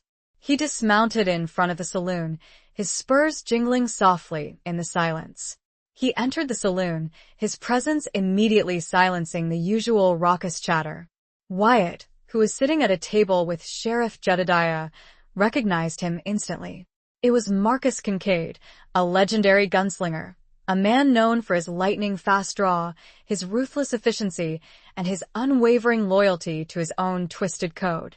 Kincaid and Wyatt had a history, a long and complicated past filled with both camaraderie and rivalry. They had ridden together, fought together, and betrayed each other. They were two sides of the same coin, two men forged in the crucible of violence and lawlessness. Kincaid spotted Wyatt, his eyes narrowing. He walked towards him, his steps slow and deliberate, his hand resting on the butt of his gun. "Slade," he said, his voice a low growl. "I've been looking for you." Wyatt stood up, his own hand instinctively moving towards his gun. Kincaid, he replied, his voice calm but wary. What brings you to Dust Devil Creek? I heard about Thorn, Kincaid said, his voice dripping with sarcasm. Heard you took him down. Impressive. It wasn't just me, Wyatt said, his voice even. I had help. So I heard, Kincaid said, his eyes flicking towards Caroline, who was standing behind the bar, watching them with a mixture of fear and defiance. The little lady seems to have a knack for shooting men in the back. Wyatt's jaw tightened. She did what she had to do, he said, his voice hardening. Maybe, Kincaid said, his voice noncommittal. But that's not why I'm here. Then why are you here? Wyatt asked, his voice challenging. I have a proposition for you, Slade, Kincaid said, his voice low and persuasive. A job. A big one. The kind that could set us up for life. Wyatt knew what he was talking about. A bank robbery, a stagecoach heist, something big, something dangerous, something that would drag him back into the life he was trying so desperately to escape. I'm not interested, Kincaid, Wyatt said, his voice firm. I'm done with that life. Kincaid laughed, a harsh, grating sound. You can't escape your past, Slade, he said. It's in your blood. You're an outlaw, just like me. I'm not like you, Kincaid, Wyatt said, his voice filled with disgust. I'm trying to change. I'm trying to build a new life. With her? Kincaid sneered, gesturing towards Caroline. You think you can just settle down, play house, and forget everything you've done? You think the past will just disappear?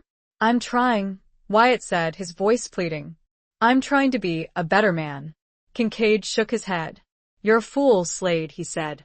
You're wasting your time. You'll never change. You'll always be an outlaw.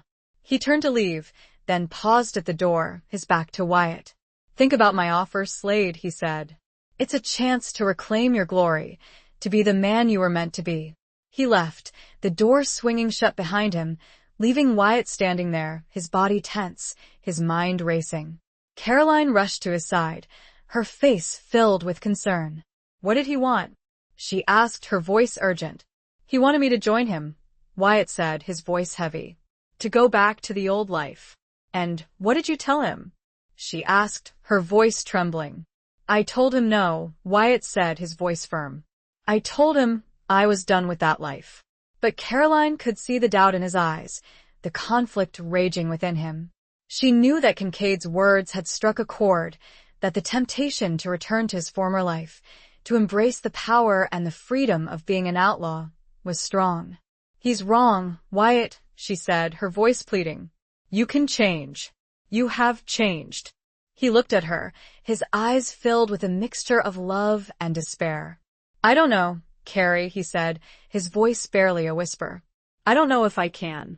As the sun set, casting long, ominous shadows across the town, a showdown was brewing, not just between Wyatt and Kincaid, but between Wyatt and his own past, between his desire for redemption and the lure of his former life. The future was uncertain, hanging in the balance, dependent on the choices Wyatt would make, the path he would choose. Caroline could only watch, her heart filled with fear and hope, praying that he would choose the right path, the path that led to peace, to love, to a future together. The desert night held its breath, waiting for the dawn, waiting for the decision that would determine not only their fate, but the fate of everyone around them. The air was thick with tension, the promise of violence, and the fragile hope that love and forgiveness could triumph over the darkness of the past. Chapter 17. The Reckoning of Past Mistakes. The tension in Dust Devil Creek was palpable, a thick, suffocating blanket that hung over the town. Kincaid's presence was like a dark cloud, casting a shadow over everything, reminding everyone of the violence and lawlessness that still lurked beneath the surface of their seemingly peaceful existence. Wyatt was torn. He told Caroline that he was done with the outlaw life, that he wanted to change, to build a new future with her. But Kincaid's offer, the lure of his former life, the temptation of easy money and the thrill of danger, was a powerful force, a siren song that called to the darker parts of his soul. He spent the night wrestling with his demons, his conscience battling with his instincts, his desire for redemption clashing with the ingrained habits of a lifetime. He paced the floor of their small room above the general store, his mind racing, his body tense. Caroline watched him, her heart aching for the pain she saw in his eyes. She knew what he was going through, the internal struggle that was tearing him apart. She wanted to help him, to comfort him, but she knew that this was a battle he had to fight alone. As dawn approached, Wyatt finally made a decision. He walked over to Caroline, who was sitting on the edge of the bed, her face pale and drawn. "I'm going to talk to him," he said, his voice firm. Caroline looked up at him, her eyes filled with fear. "What are you going to do?" she asked, her voice trembling. "I'm going to tell him no," Wyatt said, his voice resolute. "I'm going to tell him that I'm done with that life, once and for all." "But what if he doesn't accept that?" she asked, her voice pleading. "What if he forces you to fight?" "Then I'll fight," Wyatt said, his voice grim. "But I'll fight for what I believe in. I'll fight for you, for our future, for a life of peace." He kissed her, a long, lingering kiss that spoke of love, of commitment, of hope. Then, he turned and walked out the door, his spurs jingling softly in the silence. He found Kincaid at the saloon, sitting at a table, nursing a drink. He approached him, his hand resting on the butt of his gun, his body tense. "Kincaid," he said, his voice calm but firm. "I've made my decision." Kincaid looked up at him, his eyes narrowed. "And?" he asked, his voice challenging. "I'm not going with you," Wyatt said, his voice unwavering. "I'm staying here. I'm building a new life." Kincaid laughed, a harsh, grating sound. "You're fool, Slade," he said. "You're throwing away your chance at greatness." "I'm choosing a different kind of greatness," Wyatt said, his voice filled with conviction. "A greatness that comes from peace, from love, from building something that lasts." "You're weak, Slade," Kincaid sneered. "You've gone soft. You've let a woman change you." Wyatt's jaw tightened. "She hasn't changed me," he said, his voice hardening. "She's helped me become the man I always wanted to be." Kincaid stood up, his hand moving towards his gun. "Then you leave me no choice, Slade," he said, his voice cold and deadly. "I'll have to kill you." "I'm not afraid of you, Kincaid," Wyatt said, his voice calm and steady. "I'm not afraid to die for what I believe in." They faced each other, their eyes locked in a deadly stare, their hands hovering over their guns. The saloon was silent, everyone watching, waiting for the inevitable showdown. But before either of them could draw their weapons, a voice rang out from the doorway. "That's enough, Kincaid." It was Sheriff Jedediah, his rifle aimed at Kincaid, his face grim and determined. Several townsfolk, armed with rifles and shotguns, stood behind him, their faces resolute. "This is our town, Kincaid," Jedediah said, his voice firm. "And we won't let you bring your violence here." Kincaid looked around, realizing he was outnumbered, outgunned. He slowly lowered his hand, his eyes filled with rage. "You haven't seen the last of me, Slade," he said, his voice filled with venom. He turned and walked out of the saloon, disappearing into the dusty street. Wyatt let out a sigh of relief, his body relaxing slightly. He looked at Jedediah, his eyes filled with gratitude. "Thank you, Sheriff," he said, his voice sincere. Jedediah nodded, his face softening. "You made the right choice, Wyatt," he said. "You chose a good life. Don't let anyone take that away from you." The townsfolk crowded around Wyatt, clapping him on the back, offering their support. They had witnessed his stand, his refusal to return to his old life, and they respected him for it. Caroline rushed to his side, embracing him tightly, her tears flowing freely. "I'm so proud of you, Wyatt," she said, her voice choked with emotion. He held her close, his heart overflowing with love and gratitude. He had faced his past, he had confronted his demons, and he had chosen a different path. The reckoning of past mistakes had been painful, but it had also been liberating. He had finally broken free from the chains of his former life, from the outlaw's code that had defined him for so long. He was a new man, a man of peace, a man of love, a man of hope. And as he looked into Caroline's eyes, he knew that he had made the right choice, the only choice that mattered. The desert sun rose, casting a golden glow over the town, illuminating a future that was still uncertain, but filled with the promise of a new beginning, a life built on love, trust, and forgiveness. The ghosts of the past still lingered, but they were fading, replaced by the hope of a brighter tomorrow, a future where they could finally find peace together. Chapter 18. Embracing the Dawn, Fearing the Night. The departure of Kincaid marked a turning point for Dust Devil Creek and for Wyatt and Caroline. The town, emboldened by Wyatt's stand and Jedediah's leadership, began to shed its fear, embracing a newfound sense of unity and determination. The lingering threat of outlaw activity remained, but the spirit of the community was stronger, more resilient than ever before. Wyatt and Caroline, too, experienced a shift in their relationship. The confrontation with Kincaid had forced Wyatt to confront his past, to make a definitive choice about his future.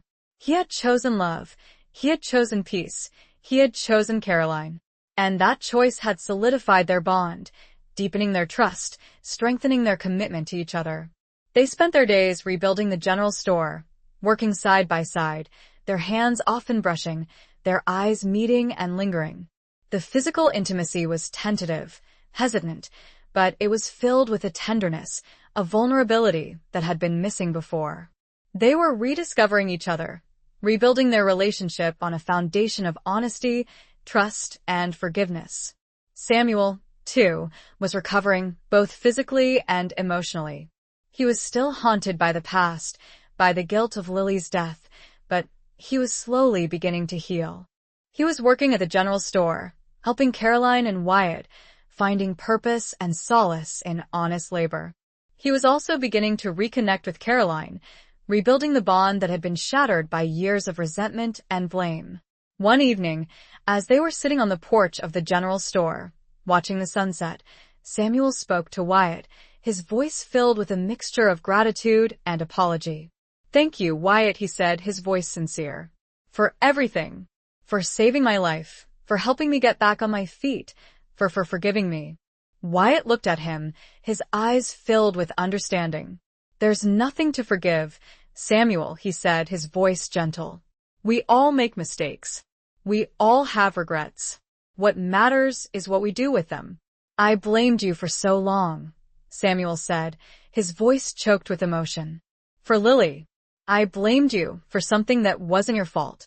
"It was my fault, Samuel," Wyatt said, his voice firm. "I should have protected her. I should have been there." "But you weren't," Samuel said, his voice insistent. "You lied to protect me. You took the blame. You let me hate you, to spare me the pain." "It doesn't matter anymore, Samuel," Wyatt said, his voice soft. "What matters is that we move forward. We learn from the past, but we don't let it define us." Samuel nodded, his eyes filled with tears. He reached out and clasped Wyatt's hand, his grip firm. "Thank you, brother," he said, his voice filled with emotion. Wyatt smiled, a genuine smile that reached his eyes. It was the first time Samuel had called him brother in years. It was a sign of healing, of forgiveness, of a new beginning. As the days turned into weeks, and the weeks into months, Dust Devil Creek began to thrive again. The general store became a hub of activity, a gathering place for the townsfolk, a symbol of hope and resilience. Caroline and Wyatt were at the heart of it all, their love and their commitment to each other radiating outward, inspiring those around them. They were embracing the dawn, the promise of a new day, a new life, a new future. But they were also fearing the night, the lingering shadows of the past, the ever-present threat of danger. They knew that their peace was fragile, that their happiness could be shattered at any moment. They knew that the world was a dangerous place, that there were always those who sought to destroy, to disrupt, to take what didn't belong to them. But they were prepared.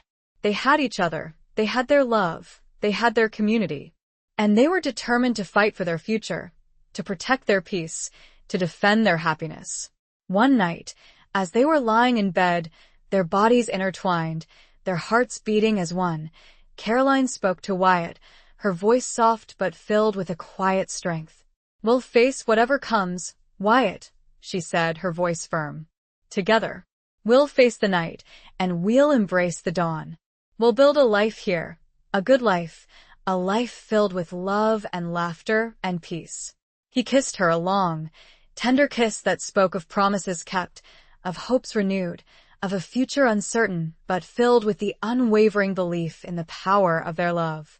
The desert night was quiet, peaceful, but beneath the surface, the embers of the past still glowed, a reminder of the battles fought, the scars endured, and the enduring strength of their bond. They were embracing the dawn, fearing the night, but they were facing it all together, their love a beacon of hope in a world that was often dark and dangerous. Chapter 19. The Last Stand for Love and Freedom. The relative peace that had settled over Dust Devil Creek proved to be a fragile illusion. Word arrived, carried by a weary traveler, of a new threat looming on the horizon. A large band of outlaws, led by a notorious figure known only as the Serpent, was making its way towards the town, leaving a trail of destruction and violence in its wake. The Serpent was said to be even more ruthless and cunning than Thorn, his gang larger, better armed, and more disciplined. He was a phantom, a legend whispered in hushed tones around campfires, a figure who embodied the darkest aspects of the outlaw life. Sheriff Jedediah, despite his age and his weariness, immediately began to prepare for the inevitable confrontation. He called a town meeting, urging the townsfolk to stand together, to defend their homes, their families, their hard-won peace. The response was mixed. Some were eager to fight, emboldened by their previous victory over Thorn's gang. Others were terrified, paralyzed by fear, urging surrender or flight. The town was divided, its newfound unity threatened by the looming danger. Wyatt, despite his desire for peaceful life, knew that he couldn't stand idly by. He had a responsibility, a duty to protect the town, to protect Caroline, to defend the future they were trying to build. He offered his services to Jedediah, his skills and experience invaluable in preparing for the defense of the town. He helped organize the townsfolk, training them in basic combat, setting up barricades, and devising a strategy to repel the attackers. Caroline, however, was vehemently opposed to Wyatt's involvement. She'd almost lost him too many times, and the thought of him facing danger again, of him risking his life for a town that had once ostracized them, filled her with dread. "Please, Wyatt," she pleaded, her voice trembling. "Don't do this. Let someone else handle it. We can leave. We can start over somewhere else." He looked at her, his eyes filled with a mixture of love and determination. "I can't, Carrie," he said, his voice soft but firm. "I have to.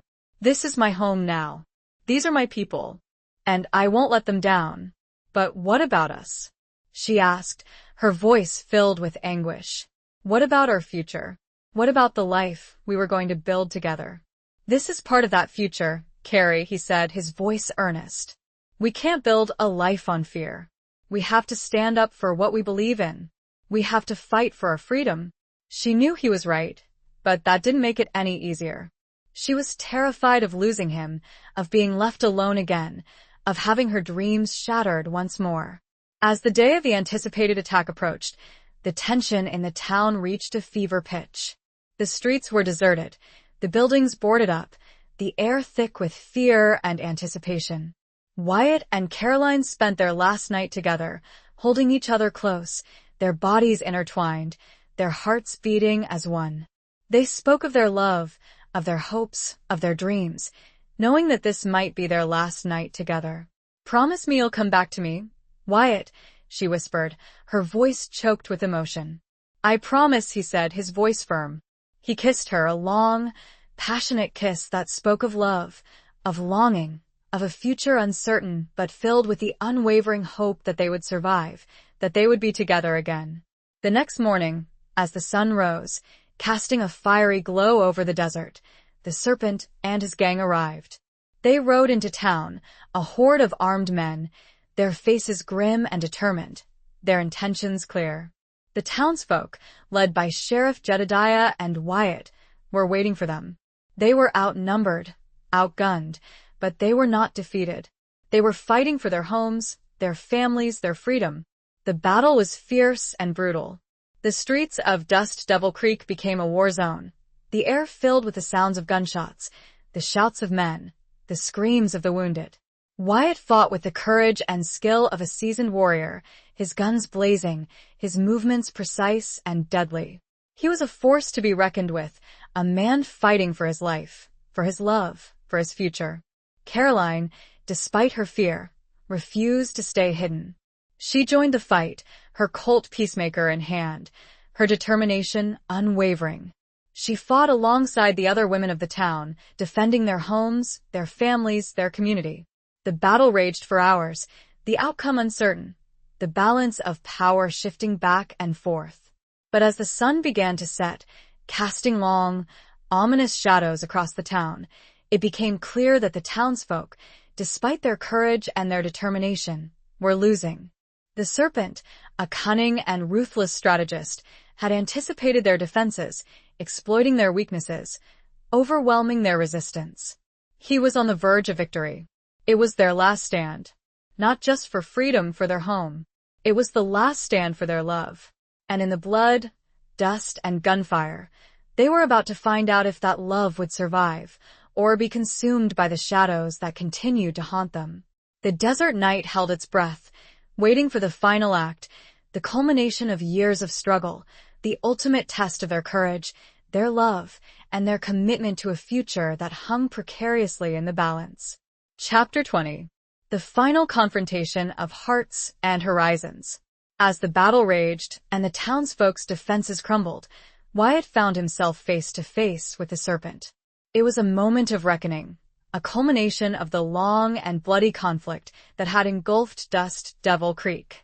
The serpent was a tall, imposing figure, his face scarred and weathered, his eyes cold and devoid of mercy. He wore a long, black coat and a silver serpent coiled around his gun belt, a symbol of his deadly nature. "You're Slade, aren't you?" the serpent said, his voice a low, menacing growl. "The one who killed Thorn. The one who thinks he can play hero."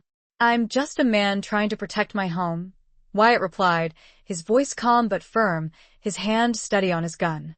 "This town is nothing," the serpent sneered. "It's a speck of dust in the desert. It's not worth dying for." "It's worth everything to me," Wyatt said, his voice filled with conviction. "It's where I belong. It's where my heart is." The serpent laughed, a harsh, grating sound. "Sentimental fool," he said. "You'll die with them, then. You'll die for nothing." He drew his gun, his movements lightning fast. Wyatt reacted instantly, drawing his own weapon, the two guns firing almost simultaneously. The shots echoed through the town, silencing the other sounds of battle. Both men staggered, their bodies hit by the force of the bullets. The serpent crumpled to the ground, his eyes wide with surprise, a crimson stain spreading across his chest. He was dead. Wyatt, however, remained standing, though he was clearly wounded. He clutched at his side, his hand coming away covered in blood. Caroline, who had been fighting nearby, saw Wyatt fall to his knees. She screamed his name and rushed to his side, her heart filled with terror. "Wyatt," she cried, her voice choked with emotion. "Are you all right?" He looked up at her, his face pale and drawn, but his eyes still filled with love. I'm fine, Carrie," he said, his voice weak. Just a scratch." But she knew it was more than just a scratch. He was losing blood rapidly, his life ebbing away with each passing moment. The remaining members of the Serpent's gang, seeing their leader fall, lost their nerve. They scattered, fleeing into the desert, abandoning their dreams of conquest. The townsfolk, seeing their enemies defeated, emerged from their hiding places, their faces filled with a mixture of relief and grief. They had won, but at a great cost. Many of their friends and neighbors lay dead or wounded in the streets. Sheriff Jedediah, his own arm wounded, surveyed the scene, his face grim. "It's over," he said, his voice weary. "We've won." But Caroline wasn't celebrating. She was kneeling beside Wyatt, cradling his head in her lap, her tears falling onto his face. "Don't you die on me, Wyatt Slade," she whispered, her voice choked with emotion. "Don't you dare leave me now." He smiled weakly, his eyes filled with love. I'm not going anywhere, Carrie," he said, his voice barely audible. I promised. He struggled to speak, his breath coming in ragged gasps. I love you, Carrie, he whispered, his voice fading. His eyes closed, his body went limp, and his hand slipped from hers. Caroline screamed, her voice filled with anguish, her heart shattering into a million pieces. She held his lifeless body close, her tears flowing freely, her grief overwhelming. But then, something miraculous happened. Wyatt coughed, his body shuddering, his eyes fluttering open. Carrie? He whispered, his voice weak but clear. She looked at him, her eyes wide with disbelief, her heart filled with a surge of hope. Wyatt, she cried, her voice filled with joy. You're alive. He smiled, a weak but genuine smile. I told you, he whispered. I promised he was alive. He had survived. Against all odds, he had come back to her. The doctor, who had been tending to the other wounded, rushed to Wyatt's side. He examined him, his face filled with amazement. It's a miracle, he said. The bullet missed his vital organs by a hair's breadth. He'll live. Caroline wept with relief, her tears mixing with tears of joy. She held Wyatt's hand, her grip tight, her heart overflowing with love and gratitude. The final confrontation had been bloody and brutal, but it had also been a testament to the power of love, the strength of community, and the enduring spirit of hope. Dust Devil Creek had survived, its people had triumphed, and Wyatt and Caroline had found their way back to each other, their love stronger, deeper, more resilient than ever before. The horizons were clear, the future was bright, and their hearts were finally at peace, their long and arduous journey culminating in a victory that was both hard-won and deeply cherished. Epilogue. Years passed. Dust Devil Creek slowly healed, its scars fading, its spirit renewed. The general store, rebuilt and expanded, thrived once more, a symbol of the town's resilience and the enduring love of its owners. Wyatt and Caroline, their hair now streaked with silver, their faces lined with the passage of time, but their eyes still shining with love, stood on the porch of the store, watching the sunset paint the sky in hues of orange and gold. Samuel, a changed man, stood beside them, his arm around his wife, a kind and gentle woman he'd met and married in the years following the battle. They had 2 children, a boy and a girl, who played happily in the dusty street, their laughter echoing through the town. Sheriff Jedediah, now retired but still a respected figure in the community, sat in a rocking chair nearby, his old eyes watching the scene with a mixture of contentment and pride. The town had prospered, its population growing, its economy thriving. New businesses had sprung up, new families had settled, and a sense of peace and prosperity had returned to the once troubled community. But the memories of the past, the battles fought, the lives lost, the sacrifices made, were not forgotten. They were etched in the hearts and minds of the townsfolk, a reminder of the fragility of peace, the importance of community, and the enduring power of love and forgiveness. Wyatt and Caroline often spoke of those days, of the danger they had faced, the losses they had endured, the love that had sustained them. They spoke of Lily, of Thorn, of Kincaid, of the Serpent, of all those who had played a part in their long and arduous journey. They had learned valuable lessons about life, about love, about the importance of forgiveness, about the courage to face one's demons, about the strength to build a new future from the ashes of the past. They had found their redemption, not in violence or revenge, but in love, in community, in the quiet moments of peace and contentment that they shared. As the sun dipped below the horizon, casting long shadows across the town, Wyatt put his arm around Caroline, drawing her close. He kissed her gently, his lips brushing against hers, their love as strong and enduring as the desert landscape that surrounded them. We made it, Carrie, he whispered, his voice filled with emotion. We finally made it. She smiled, her eyes shining with tears of joy. Yes, my love, she whispered back. We did. They stood there, silhouetted against the fiery sky, 2 figures who had weathered the storms of life, who had faced their demons, who had found their redemption, who had built a life together, a life filled with love, with peace, with hope. The desert night was quiet, peaceful, the stars shining brightly in the vast, inky sky. The echoes of the past still lingered, but they were fading, replaced by the promise of a brighter tomorrow, a future filled with the unwavering belief in the power of their love, a love that had conquered all, a love that would endure forever. The story of Wyatt and Caroline, the gunslinger and the woman who defied the outlaw's code, had become a legend, a tale whispered around campfires, a testament to the enduring human spirit, the power of love, and the possibility of redemption, even in the harshest of landscapes, even in the darkest of times. Their life together was a beacon of hope, a reminder that even after the fiercest storms, the sun would always rise again, painting the horizon with the promise of a new dawn.